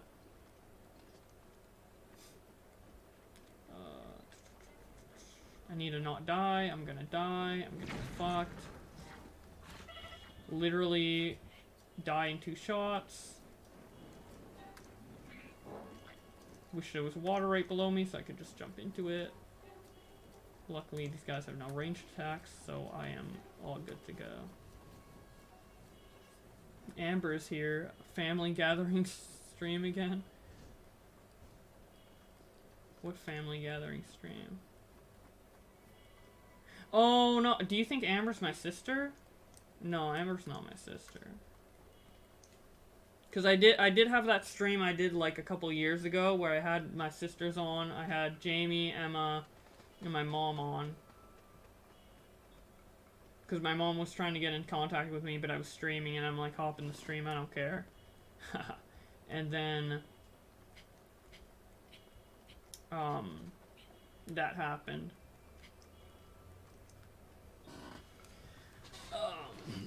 And honestly, my mom is like so good at like talking and like being kind of like a spokesperson in a way too. She's very similar to me in that way. Like honestly, I think my mom can make her own YouTube videos on specific topics that she's passionate about and do a good job. But she never wants to, so.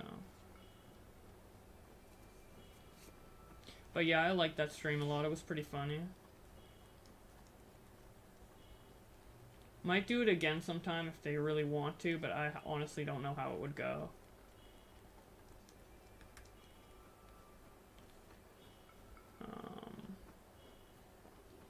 I'm glad you like it. You were my last commission, to be honest. I haven't been working on it. Jacob and I were joking the other day about selling that dirty video to keep. Oh god, not that. Not that video.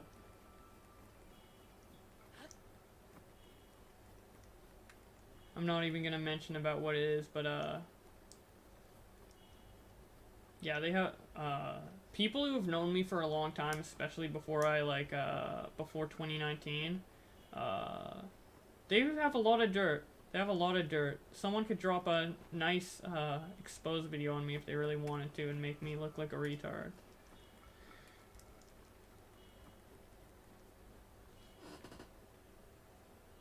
Your mom was legit so funny. I'm sad you deleted the VOD. I didn't delete the VOD, I think I privatized it. I privatized it because she talked about some personal stuff that wasn't supposed to be public regarding some other people. But now that situation isn't necessarily, it was basically the situation where like, my sister was in a kind of questionable relationship at the time, and my mom talked about it on stream for whatever reason, because she likes to talk a lot. But now she's not in that relationship anymore, so I might be able to make the video unlisted again or something. If someone really wants to look back at it, I'd probably have to review it myself though to make sure it's fine. But I'm sure it's fine. But yeah, my mom is pretty funny. Like honestly, I think if she could make a good YouTuber. I'm not just saying that.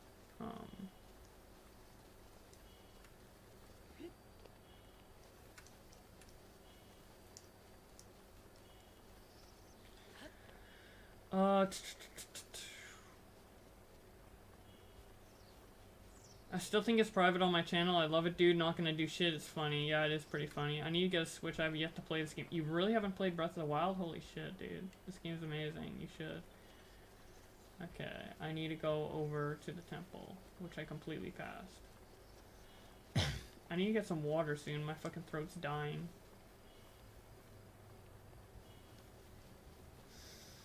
Oh, you remember that? You remember that detail of it?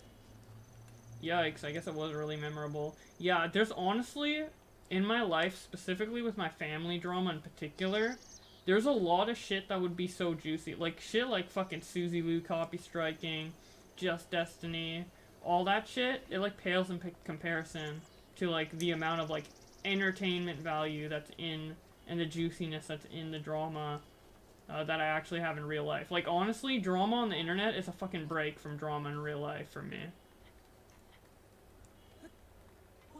It's why I want to make, like, story time videos, like, eventually. Or, like, just talking about, like, drama scenarios that has happened to me personally that aren't really, like, on the internet. The problem is, like, it involves people who probably don't want their personal, personal situations aired out online, so...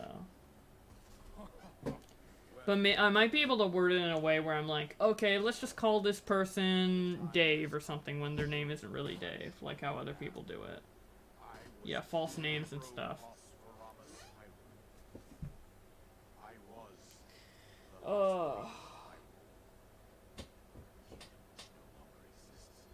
But yeah. I don't know how comfortable the people involved would be if I did that, though. And there's still a lot of actual relevant online topics to talk about. Once I get like a sizable audience to where they'd watch stuff just for me and not for the topic specifically, that's when I think I'll transition into doing some more of those videos. Okay, spoilers, bye Joss, love you, I'll be back soon. Shit. Yeah, I'll skip this. Can I skip this cutscene? I can't skip this cutscene. But once the cutscene's over, you can come back, which you won't be able to hear me, but... Breath of the Wild isn't extremely story-based anyways.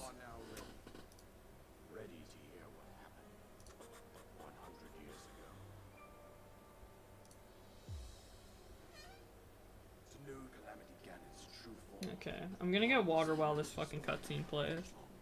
Because I don't really give a shit about the story.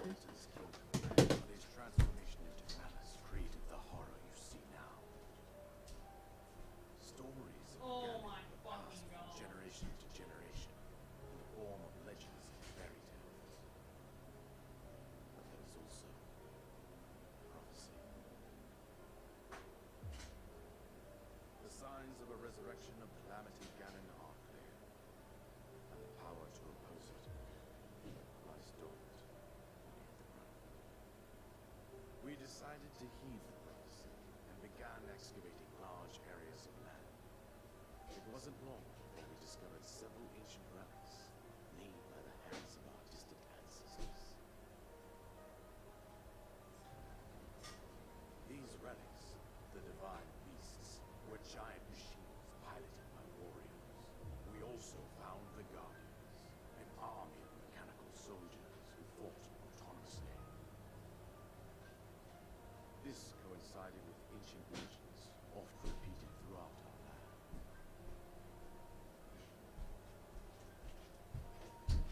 land. Okay, I'm back.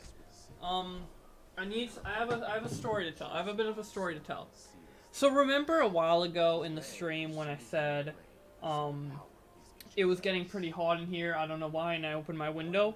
Well, I remembered that I was actually trying to cook some potatoes to mash, and I had it on the stove, but forgetful me, this isn't the first time it's happened. I completely forgot that the stove was on, and I was doing that. So, now, I don't know if I can show it on my webcam. Let me show it. I have some fucking overcooked potatoes that are completely just fucked, so there's that. And this pot may be damaged as well, but... Yeah, it happens. It happens. No, I'm fucking forgetful, man. I wonder if they're still edible. Like, I could just have... Oh my god! Wait, do you see this?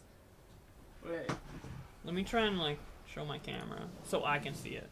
Dude, look at this fucking shit. Bro, what the fuck? Oh my god, I'm gonna have to clean the shit out of this pot. It looked fine from the top down, but then, God, okay. This one, this potato in particular, looks relatively unscathed, right? So I'm gonna, you know what? This isn't too bad. This is like an overcooked potato, but it doesn't taste too bad. Now the charred ones, they're going away, but this is a nice snack. But I may be retarded as well.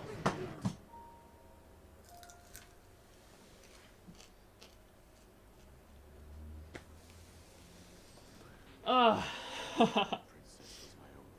Dude, I'm so stupid. Have you ever considered doing mukbangs?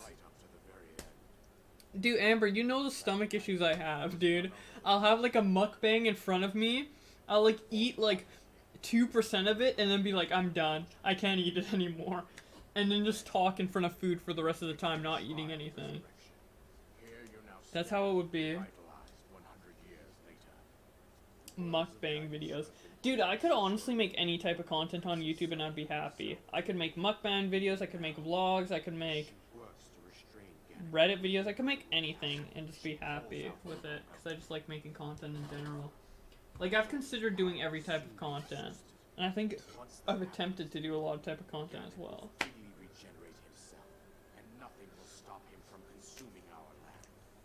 Eventually, I want to get to the point on my channel where I can do absolutely anything, and nobody will like be like, "What the fuck? I didn't subscribe for this," you know. Like that kind of like Shane Dawson level of where it's like Shane Dawson can upload a vlog, people love it. Shane Dawson can upload a conspiracy theory documentary, people will love it.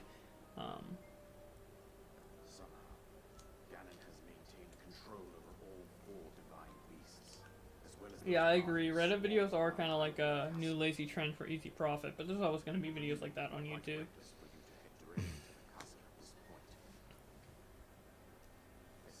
Oh. Augie just started a call. Follow the road down to Kakariko Village. There you will find the Elder. Wow, not even watching my stream, trying to start Discord calls instead. Fucking shaking my head. Slate for the precise location of Kakariko Village. Make your way past the twin summits of the dueling peaks. I don't know how long I want to stream for. Whenever I stream, I just kind of want to stream endlessly. And then I end up streaming for like a really, really long time. There was one time where I streamed for so long, like I intended it to be like a 2-hour stream, and I ended up streaming for 12 hours. I think that's been my longest stream. It's when I played through Undertale from beginning to end.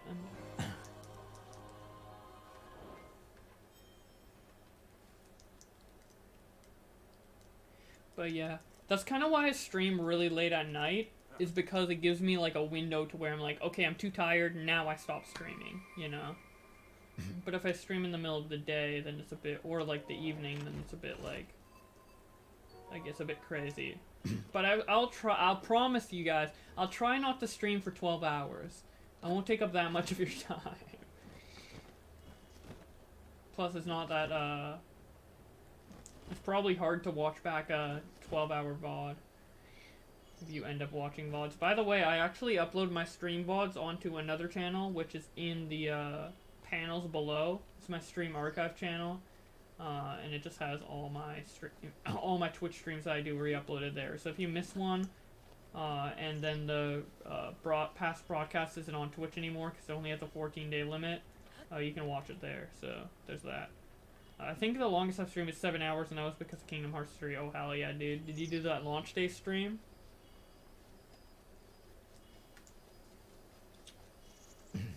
I hope my voice isn't too abrasive, because I feel like when I stream and I'm in Discord, like my voice, like the way I'm like far away from my mic, it kind of is like a bit jarring. But like if I do it like how I record, like this is how I record my videos, kind of like talking in this manner in the microphone, it's like a less unsettling. But, what do I do next? Oh, actually I can go anywhere now, because I have the paraglider. That's why I watched that really long cutscene after all. What do you guys think I should do right now for those of you who've played this game? I kind of want to do stuff in a wacky order, dude. Yeah, I could go to the Gerudo area first. Well, seeking out Impa is probably pretty important as well. We could go straight to Ganon's castle. I kind of want to do the, this dungeon first, the one that's over here.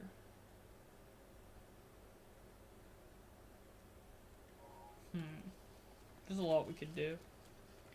I kind of want to seek out shrines, though. I love going to shrines.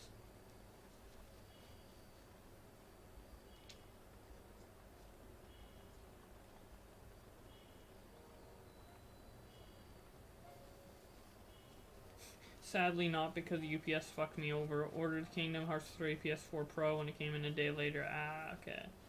Well, still, you got to play it relatively close to launch. Although you probably got jealous of the people posting about their opinions on Kingdom Hearts 3 on Twitter and shit. Let's try to find some shrines. Get some towers down. Getting the towers is always pretty important. But let's just go towards Impa, fuck it. Whatever, man.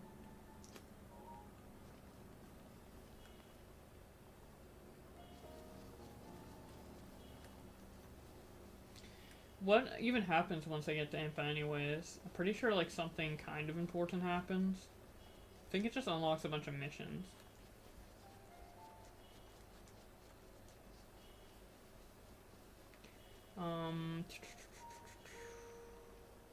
It was hell avoiding spoilers. Oh, I must have been.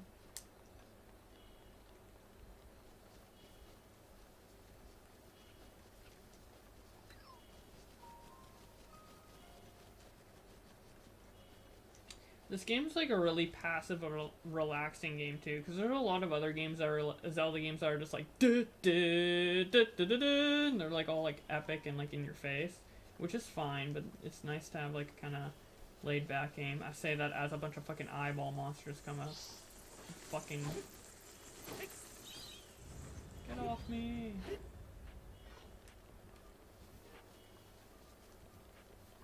The longest I've ever streamed approximately was 10 minutes. Damn.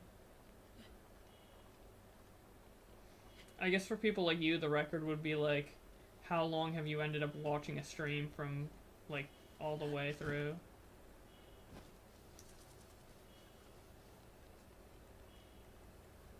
Imagine watching a 24-hour live stream from beginning to end. What the fuck? There's probably actually people who do that.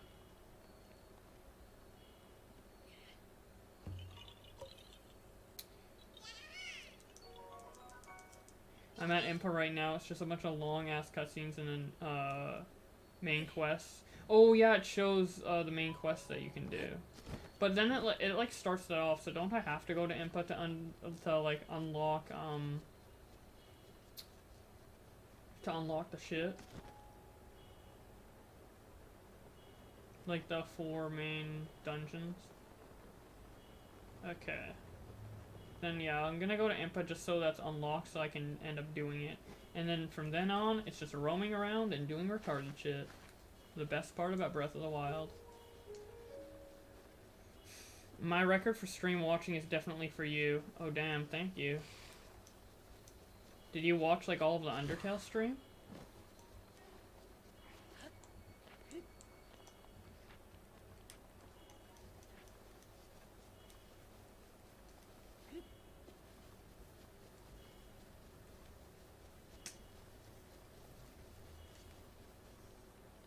Yeah, I do need to stream more often. Because in a way, I actually feel like I'd be more happy being like a big streamer than a big YouTuber. Because yeah, like being on YouTube's really nice and all, but like streaming, I can just consistently talk, and it's like the thing I like to do the most. The thing I like to do the most is ramble and talk to people, and streaming's like just the perfect platform for that. And with YouTube, I can like share my thoughts, but it's in more like a concise way. I guess it's good that I do both, because on YouTube I can say everything in a nice, concise way, and then on Twitch I can just like ramble on, share my thoughts. But I can deliver it in a nice package on YouTube, which is nice. I like Twitch better. Yeah, it's different strokes for different folks, I guess, when it comes to that. Because for me, like, watching as a viewer, I like YouTube videos better than streams. But, I know there's people who like the opposite. That's why, those Twitch highlight YouTube videos are so good.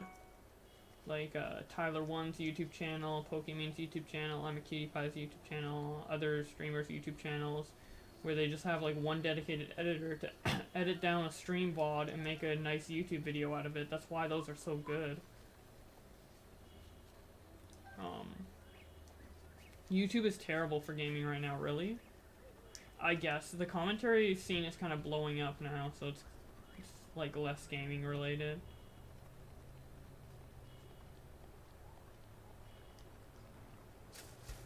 Yeah, big streamer on YouTube, no one can find your video. Yeah, streaming on YouTube, I think Augie said this to me earlier, and I think he got it from another streamer, or a YouTube/Twitch streamer, but basically, like, YouTube is better for streaming, like, a scheduled show, where it's like, oh, we're gonna talk for an hour about this topic, and it's happening every weekday, whatever to whatever, and then Twitch is better for just, like, chilling out and just doing whatever. And just having people drop in and stuff. It's kind of like a different feel between the two platforms. But yeah, like, with YouTube, if I'm gonna, like, present something and do, like, a presented, like, show, I would rather do it as, like, a YouTube video where I have, like, more control over what's, like, said and published and everything, and I can, like, stand behind it more concretely. And then, like, Twitch is better for, like, shooting the shit. But that's just how I do things. Augie's, like, really, really good at, hosting after hours. But it's just something I don't think I could do nearly as well. That's why I'm so glad that he's, like, the host of After Hours. Because what I always wanted to do with my YouTube channel is, like, create, like, a community where, like, all the drama YouTubers, like, can, like, come together and, like, discuss certain topics. And After Hours has essentially turned into that, but better than I ever expected, because Augie is, like, hosting it and being, like, a concrete host. But then I'm still a part of it, so it's like really the best of both worlds. I'm, like, so happy with the position I'm in right now with YouTube.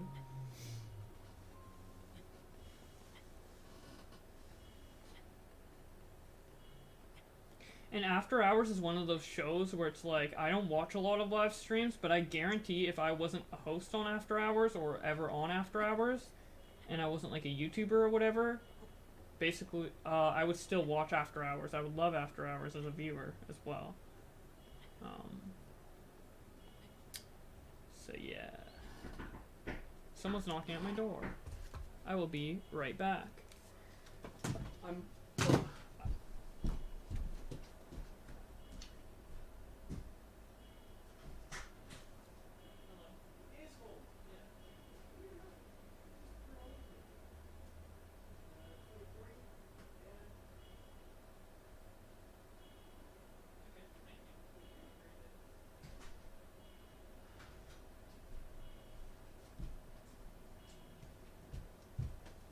I don't know if you heard that. I forgot to mute my mic, so. But basically, I share the internet with my neighbor, and he gives me $50 every month because he shares half of it. So, the internet I just got happened to be just so strong that he can also use it without me having any hindrance. So, we pay half and half, which is really, really nice.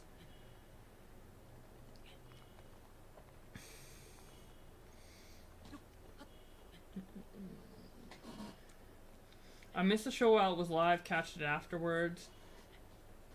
Yeah, the nice thing about After Hours is that, like, it's still a nice listen afterwards. Like, most people actually watched the Suzy Lou live stream after it aired. People loved it from beginning to end. The thing that was so cool about that stream is that Keemstar came in right away. So it was like high energy the second the stream started. Like, Keemstar, I think, literally went into waiting to call while the music was playing.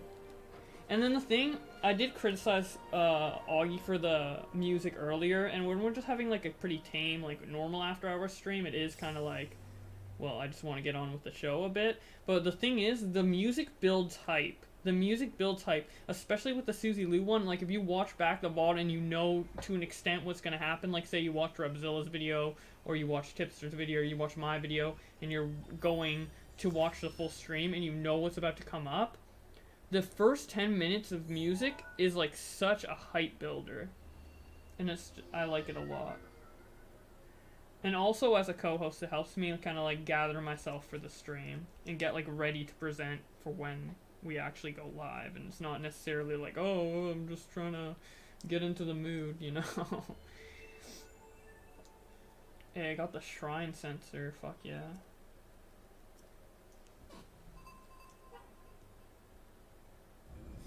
FBI open up. Hell yeah.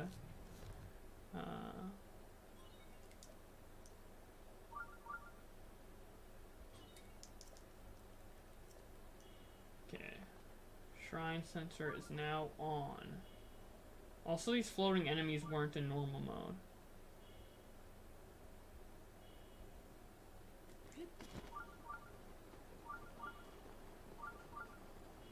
Oh shit, there's an actual chest over there.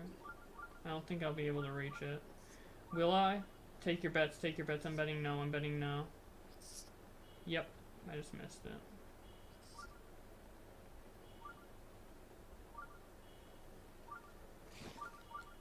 Blunk, blunk, blunk, blunk. Some people actually turned off the shrine sensor because they didn't like the noise. And some people were also like, yeah, I like just finding shrines without having a sensor. For me, I just want to know where that shit is so I can actually play the game. Because there's different opinions people have on Zelda games. Hey, what's up, Just Game Guy? But there's different, like, reasons why people like Zelda games. Like, some people are like, yeah, I love discovering things in Zelda games for myself and wandering around and then finding something really cool. But for me, I just want to know where the next shit is so I can get on with it. And that's why I don't like games like A Link to the Past. Because, like, there's just so much, like, vagueness in what you have to do next. But a lot of people swear by A Link to the Past being like, oh, it's the best Zelda. But for me, I don't really like it that much. And then some people are like, oh, the DS Zeldas, like Phantom Hourglass, Spirit Tracks, fucking garbage because it's so linear. I love the linearity. I just want to be able to do the next thing and have fun with the puzzles. Like, exploring and finding things is not what I find necessarily appealing games. It just frustrates me, if anything. Great video on Suzy, by the way. Thank you. A lot of people have been saying that. And I'm really glad. Dude, every time I'm about to upload a video, I always get worried, like, holy shit, dude, this is gonna be garbage. Like, I'm like, oh no, the music here is bad. I don't like that, I don't like this. And then, like, I upload and people love it, so. And I actually love it. The thing is, I go through a phase where, like, at the beginning, I'm just making the video, so obviously there's nothing to love. Then halfway through, I'm like, holy shit, I fucking love this video, it's gonna be amazing. And then once I start, like, editing the visuals and, like, getting everything down, I'm like, holy shit. I don't, like, I'm just so, like, tired of it. But then it releases and people like it, so it's really nice. And looking back at the Suzy Lou video, I rewatched it the other day. I really liked it as well. So I'm hoping I can keep up the quality for other videos and situations like that. I might focus on maybe not necessarily jumping on topics right away, but finding like a good opportunity to talk about them so I have like a nice fresh look at them. Does that make sense? I don't know. I can't really talk right now. Or I'm not speaking properly. Oh! Nice. Oh fuck. Gotta get the timing right on this. Oh. There we go. Oh my god, I wasn't standing on the platform. Fucking dumb. I think you're just overthinking all the time. I do that a lot. Like, no, it's because, like, when you're making a video, like, I'll put an example for my video. Like, I was putting in music, right? And music is background music is very important for the video to get the tone. And I'm always like, holy shit, is this like the right type of is this the right type of music to be putting in the background here? Is there a better track? Will people listen to this and be like, wow, this is really unfitting? So, like, the thing is, you have to overthink things when you're creating the video because you're creating every little aspect of it. But then when you're watching it, you're not, the person obviously watching it isn't thinking about that little aspect. But when you're editing it, you are, because that's what, you know, you're trying to work on. Because every little element, like, makes a difference. But hey, I do overthink things in general, so it could also be that. But yeah, I really love how the video turned out. And I honestly hope that video, gets, like, big or whatever. Like, if I were to have any video on my channel, like, get another, spike in views, it would be that one.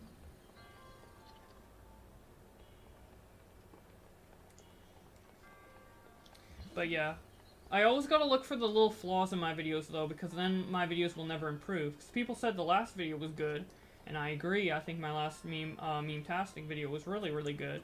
But obviously, there was things to improve, and then I did that for the Suzy Lou video.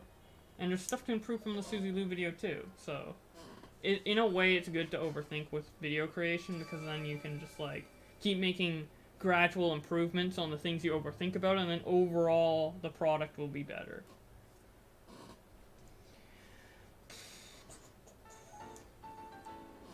Now that you bring that up, I recently remembered all about the Undertale stream. I want to hear how squeakerish my voice was back then, and boy, I literally sounded like a girl back then. I'm sorry you had to bear my voice back then.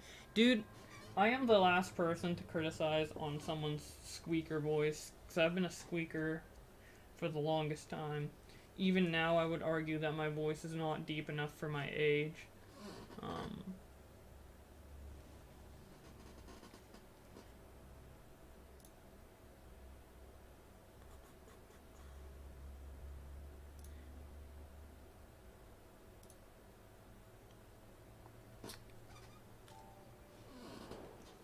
Okay.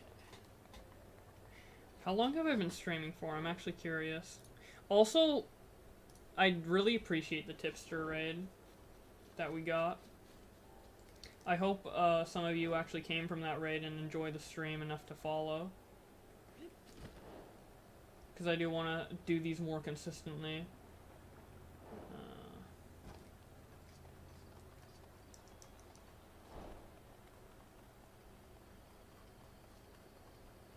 Yeah, your voice is not as deep. For me, I'm only 18 and my voice is deep as fuck, yeah. Dude, I get so jealous of those people who, like, fucking come into calls and they, like, on shows or whatever, and they have, like, this great, like, deep British voice, and they're only, like, 18. I'm like, fuck, dude. Like, I'm half Dutch. Why didn't... And I guess that's kind of in Europe. Why didn't I get a great voice? But... That's a stupid equivalent. Fucking... Not all Europeans sound the same.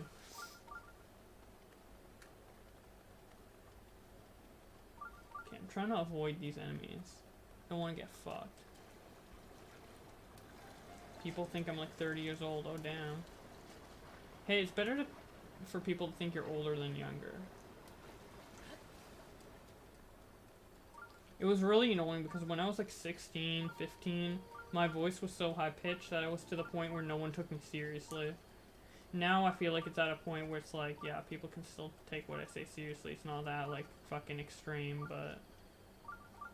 still.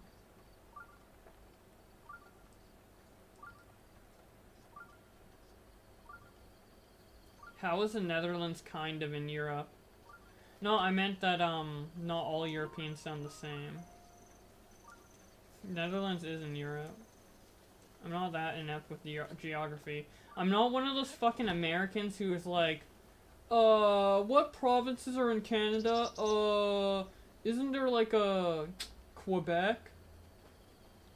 Like, literally, they don't know anything about, like, the Canadian provinces, even though there's literally, like, fucking 5 that are even relevant.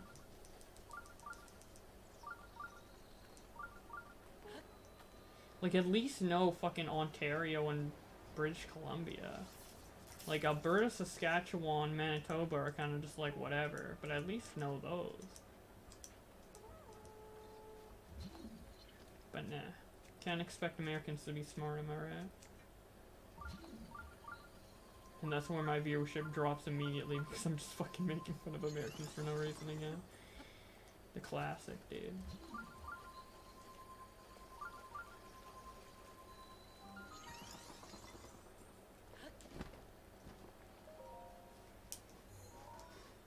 Breath of the Wild is a game where you could just like never find a place to stop playing.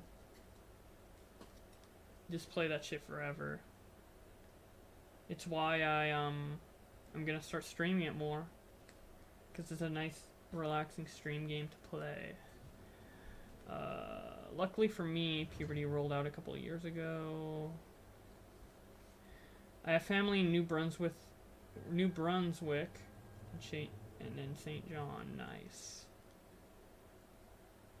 Bo, my birthday is coming up. Are you going to get something for your favorite Discord mod? Do you have Discord Nitro? Can I gift that to you? I'd be down to gift you something.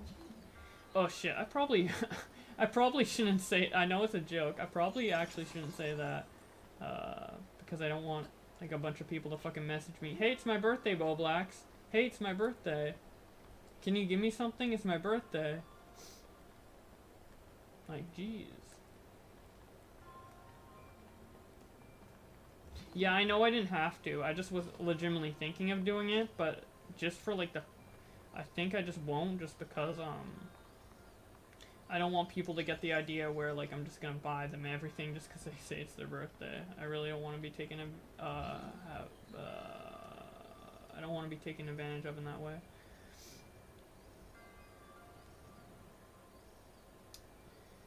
Talking about birthdays, it's yours in a month's time. Yeah, exactly. My birthday is April 30th, so it's my birthday in,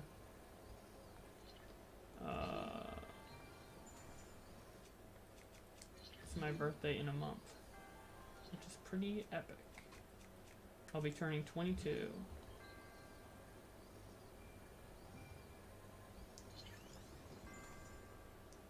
What? Okay, I think I know how to do this. I'm gonna wait for that to go up, and then I'm gonna block that. What the flip?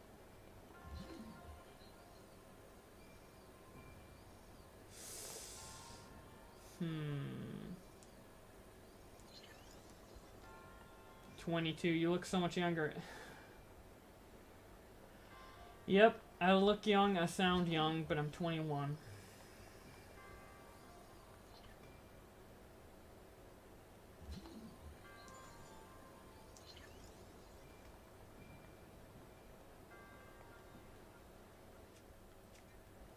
I'm hoping that looking young and sounding younger than I am is gonna help me when I'm fucking 50. That's gonna be the trade-off. Right now, it's a pain in the ass, but when I'm fucking 50, people will be like, "Wow, dude, you look good for your age." I'll be like, "Hell yeah, dude."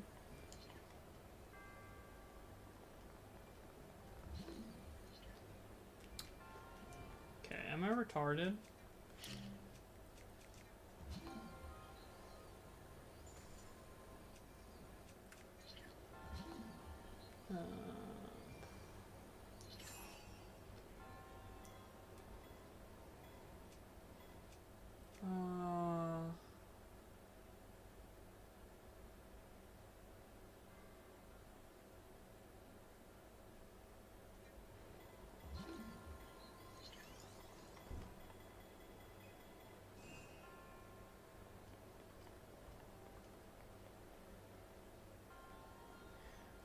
Geez, I feel old now. I'll be 28 in September. Yeah, dude, I can imagine anyone who is, like, in their mid-20s or, like, late 20s or more in the fucking gaming, like, internet community must feel so old. Especially since there's so many, like, 15-year-olds and shit that are active in these communities. It's, like, crazy. What do I... Fucking hell, man. My brain's not working right now. Like, what? I need to, like...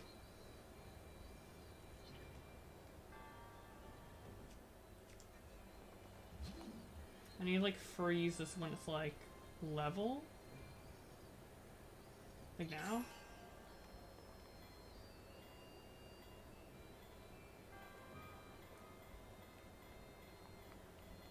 Oh, okay. I could do that, and then when they fall down there, that will supplement it. This is probably not the proper way to do it, but you know what? Fuck it. Oh, there we go. I'm telling you, in 1 year's time, you'll have 100k subs, man. It's possible. Because I was looking, last night, I was talking with Tro, and he, hit 300k while that was happening. And then I was thinking about it, I was like, wait, Tro just blew up recently, right? And then I looked at his Social Blade stats, and he was at, like, under 10k exactly a year ago. So I was like, that's interesting. Maybe the same trajectory could happen to another channel like mine, but I don't expect it. I don't want to have any expectations for sub growth because,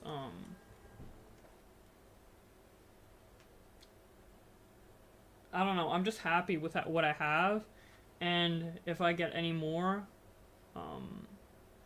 it will just be great. I'm just so happy at the position I'm in right now as a YouTuber, and obviously I'm going to do whatever I can to, like, keep making good content and hopefully grow off that. But if I can keep my current fan base satisfied with the content I make, I'm just happy with that. But yeah, honestly, like, if I'm gonna think realistically, I expect to get at least 30k subs or like 50k eventually. But anything beyond that is just like, if it happens, it happens, but I don't expect it.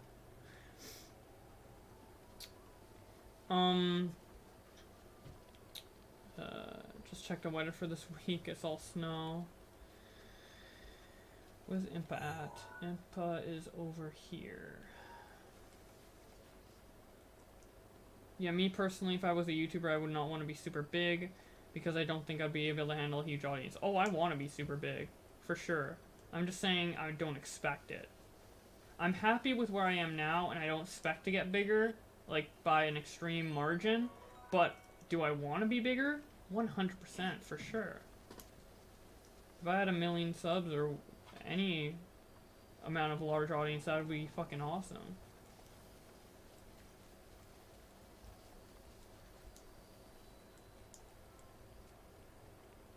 And, like, there's a lot of things that have been kind of crossed off my YouTuber bucket list over the past few months, but I mean, there's still a lot of big things that I would love to have the opportunity to do, but I'm just not big enough for yet. So, like, if I could get bigger, like, I'm definitely always gonna try to improve and grow. I'm just not banking on it, you know. Just remember, hell yeah, I'll remember you, just Game Guy, and especially Christian, because he's been a fan since way back. And JP Langley as well, he isn't in this chat right now, but he's always been that one viewer. Like, whenever I stream, sometimes I get like 0 viewers to 1 viewer to 2 viewers, and then 1 person active in the chat that I can talk to for a couple hours. And Christian has been that person at one point. JP Langley has been that person at one point. Just Dario was that person at that point, like when I streamed in the middle of the night a couple weeks ago. And I always appreciate those people, and I'll never forget.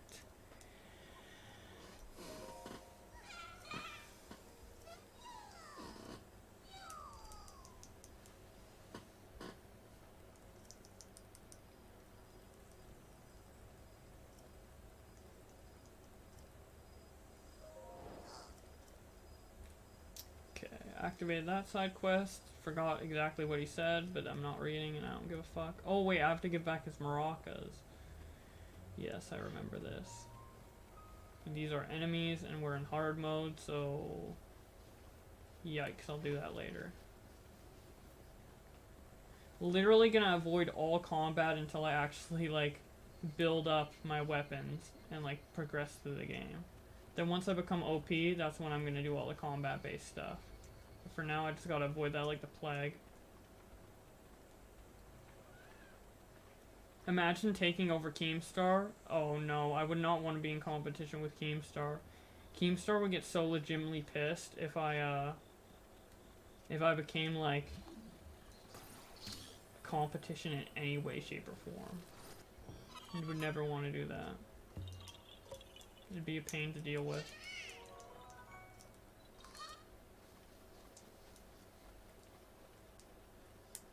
Like, even Tommy C assumed that I was competition to him, even though I never see it that way. And, like, look how he fucking treated me because I was encroaching on his territory, as he literally quoted. Like, I really don't want to deal with people getting mad because I'm doing good. Like, I don't know.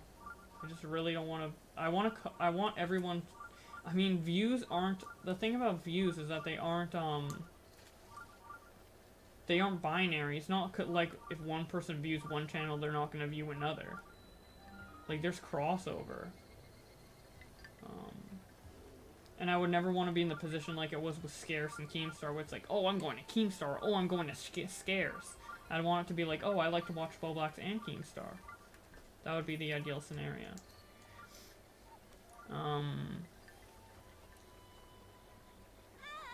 He gets salty sometimes. No, even Keem, like, the number one thing Keem's pissed off about me is that, like I said Keem stole my content with the Matt's What It Is clip. And the reason he got pissed is because everybody on Twitter universally supported me and didn't support Keemstar in that. Like, literally, there would be tweets between me and Keemstar, and mine would get more likes than his. And that's, like, pretty insane considering his follower count versus mine. And the amount of people who know Keemstar versus the amount of people who know me. So, he, like, that's the only time he's been, like, I feel like super, super legitimately mad at me. And I feel like that is the reason. So I would never want to have that on a grand scale where I'm actually, like, a threat to his channel. And the way he, like, went after Kavos because he thought who was encroaching on his drama alert, like, no. I'm never gonna try and be in that position.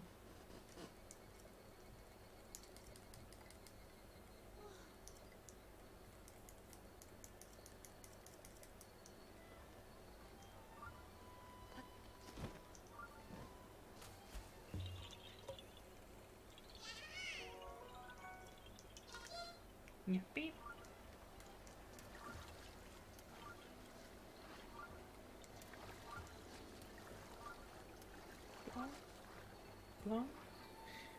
Oh yeah, the shrine that's actually trying to detect is the one that's actually in this village.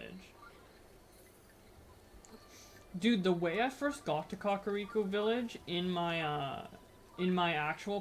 first time playthrough was amazing. I'm actually gonna try and recreate it for you guys just to kind of like showcase how kind of like wondrous it was. It really kind of like was a jaw-dropping, beautiful moment in a way, which I'm probably overhyping at this point. But basically, where was I? I was like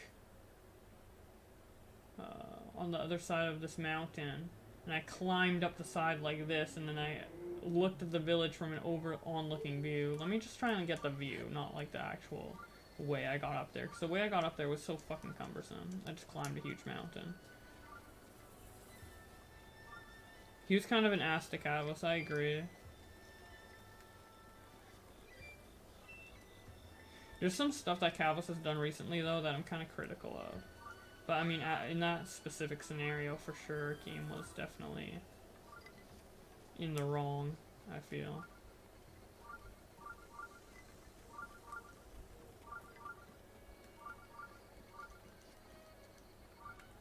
Okay. Let me try and recreate it. So, I think specifically where I was like somewhere up here, and I came obviously from the other side. And I looked at it like, I think it was from here, and then I looked down into the village. I'm like, holy shit. I mean, okay, maybe. And then I like hopped down the village that way, and I don't know, it just felt so cool. Can't really recreate it, but there you go. Epic gamer moment that happened right there. back in the day, back in 2017, way back in the day. When people say like 2016 was way back in the day, like old school YouTube, dude, if people say 2016 is old school YouTube, I mean, maybe saying I'd cringe is an overreaction, but to me, I'm just like, what? Old school YouTube leafy? Like, to me, 2016 YouTube is still relatively modern, or like a recent era of YouTube. But then people are like, oh, back in the day, I used to watch Leafy, and I'm just like, that wasn't back in the day. But whatever. It's just the way I see it. Obviously, I'm not legitimately upset at that. That would be retarded. Oh god, remember when I said I was gonna avoid all combat? Let's see me get fucked. Who's ready for some epic gameplay, dude? Let's see if I can pull this off. See if I can pull this out of my ass.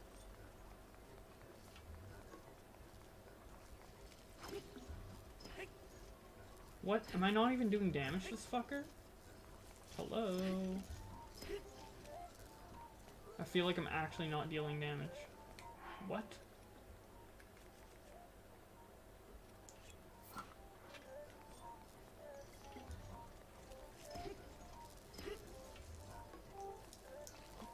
This guy's trolling me. He's literally just standing there, and I'm just like, wait. Dude, he's a fucking troll. Hello?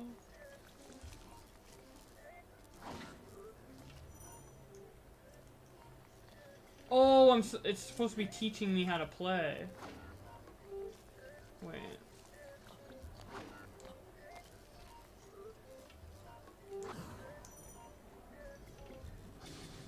Oh, yeah, it's just teaching me how to play the game. Okay.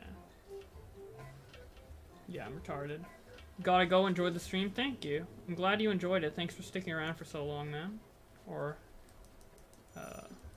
yeah.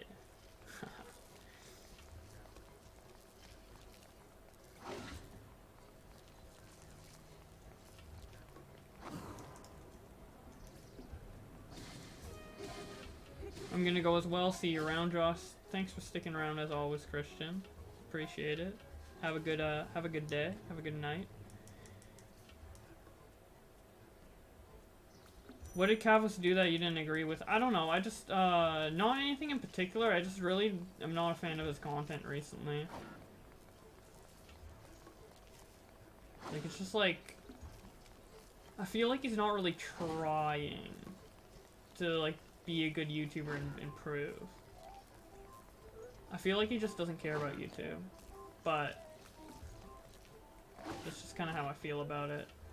Cavus didn't really do anything, like, bad. It's just that, like, I don't get, like, a very enthusiastic vibe from his content. That's probably unfair of me to say, honestly.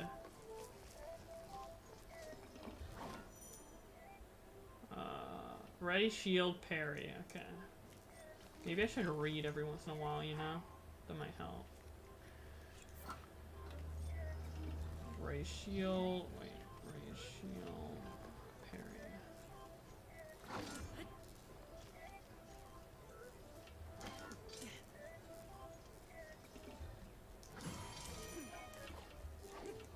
There we go.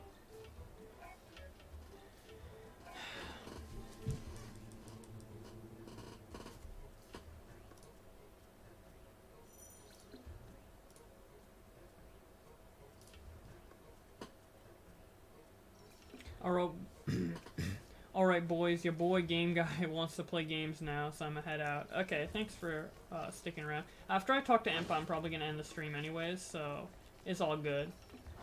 But yeah, thank you so much for sticking around. What do I need to do next? Am I fucking retarded? I think I'm retarded. Honestly, I think I have some brain damage coming out right here. Probably something to do with the shield. Why do I just spam past everything? Why am I like this? Fuck. When is the prompt gonna come back up? I want to know what to do. What? Jesus Christ.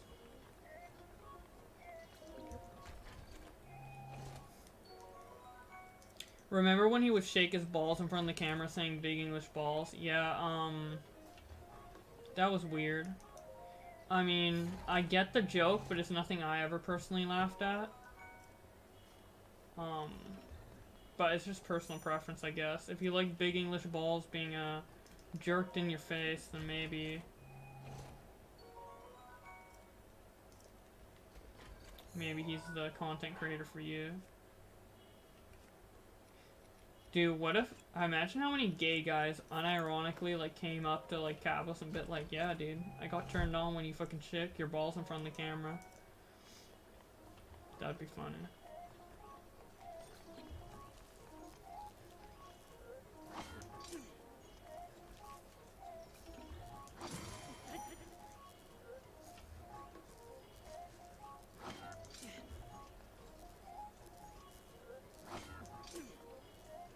This is so dumb. Why isn't the prompt coming up? I want to know what to do. This game doesn't account for retards like me who spam the A button. Like, I just want to fucking finish this level and it's not letting me... Okay, there we go. Charge attack. Thank you. Thank you.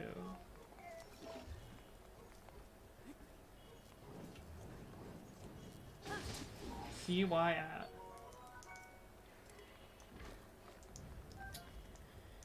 Dude, the ancient weapons are so good though.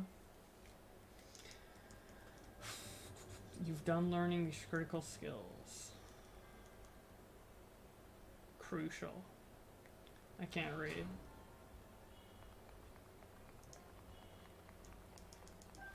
Okay, I'm gonna talk to Impa and then end the stream because I'm kind of running out of steam, as you can tell in the tone of my voice. Drop these tree branches. Pick up this guardian sword. And then maybe I can actually fucking cook those potatoes this time without burning my house down. Jesus Christ. Oh, it's getting a little hot in here. Completely forget that the stove is on in the other room. God.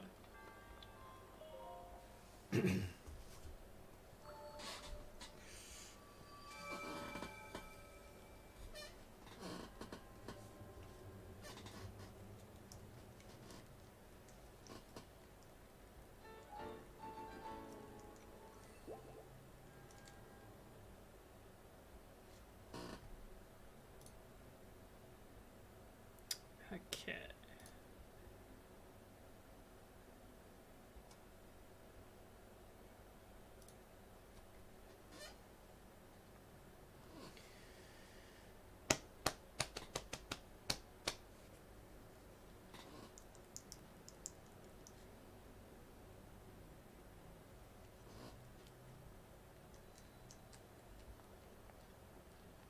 Okay, let's go to Impa right now.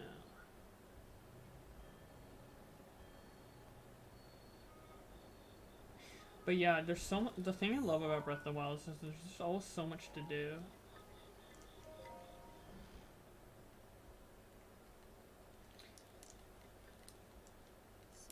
I wish there was a way to skip these cutscenes, honestly. Because I honestly just don't care about the story in Breath of the Wild. And the story in Breath of the Wild is so simplistic as well. It's just like...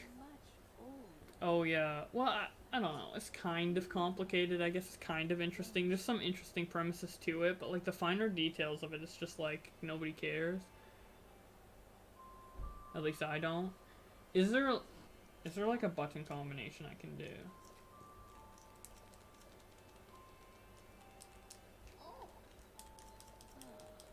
You know what? I'm gonna let this cutscene play out off stream. And I'm just gonna end the stream here. Thank you to all the new viewers who came out. I appreciate it. The Tipster raid was awesome. And I hope you enjoyed the stream enough to end up following it, because I'm gonna be streaming more often in general. But yeah. Thank you guys so much for sticking around. I appreciate it a lot. And I'll see you later.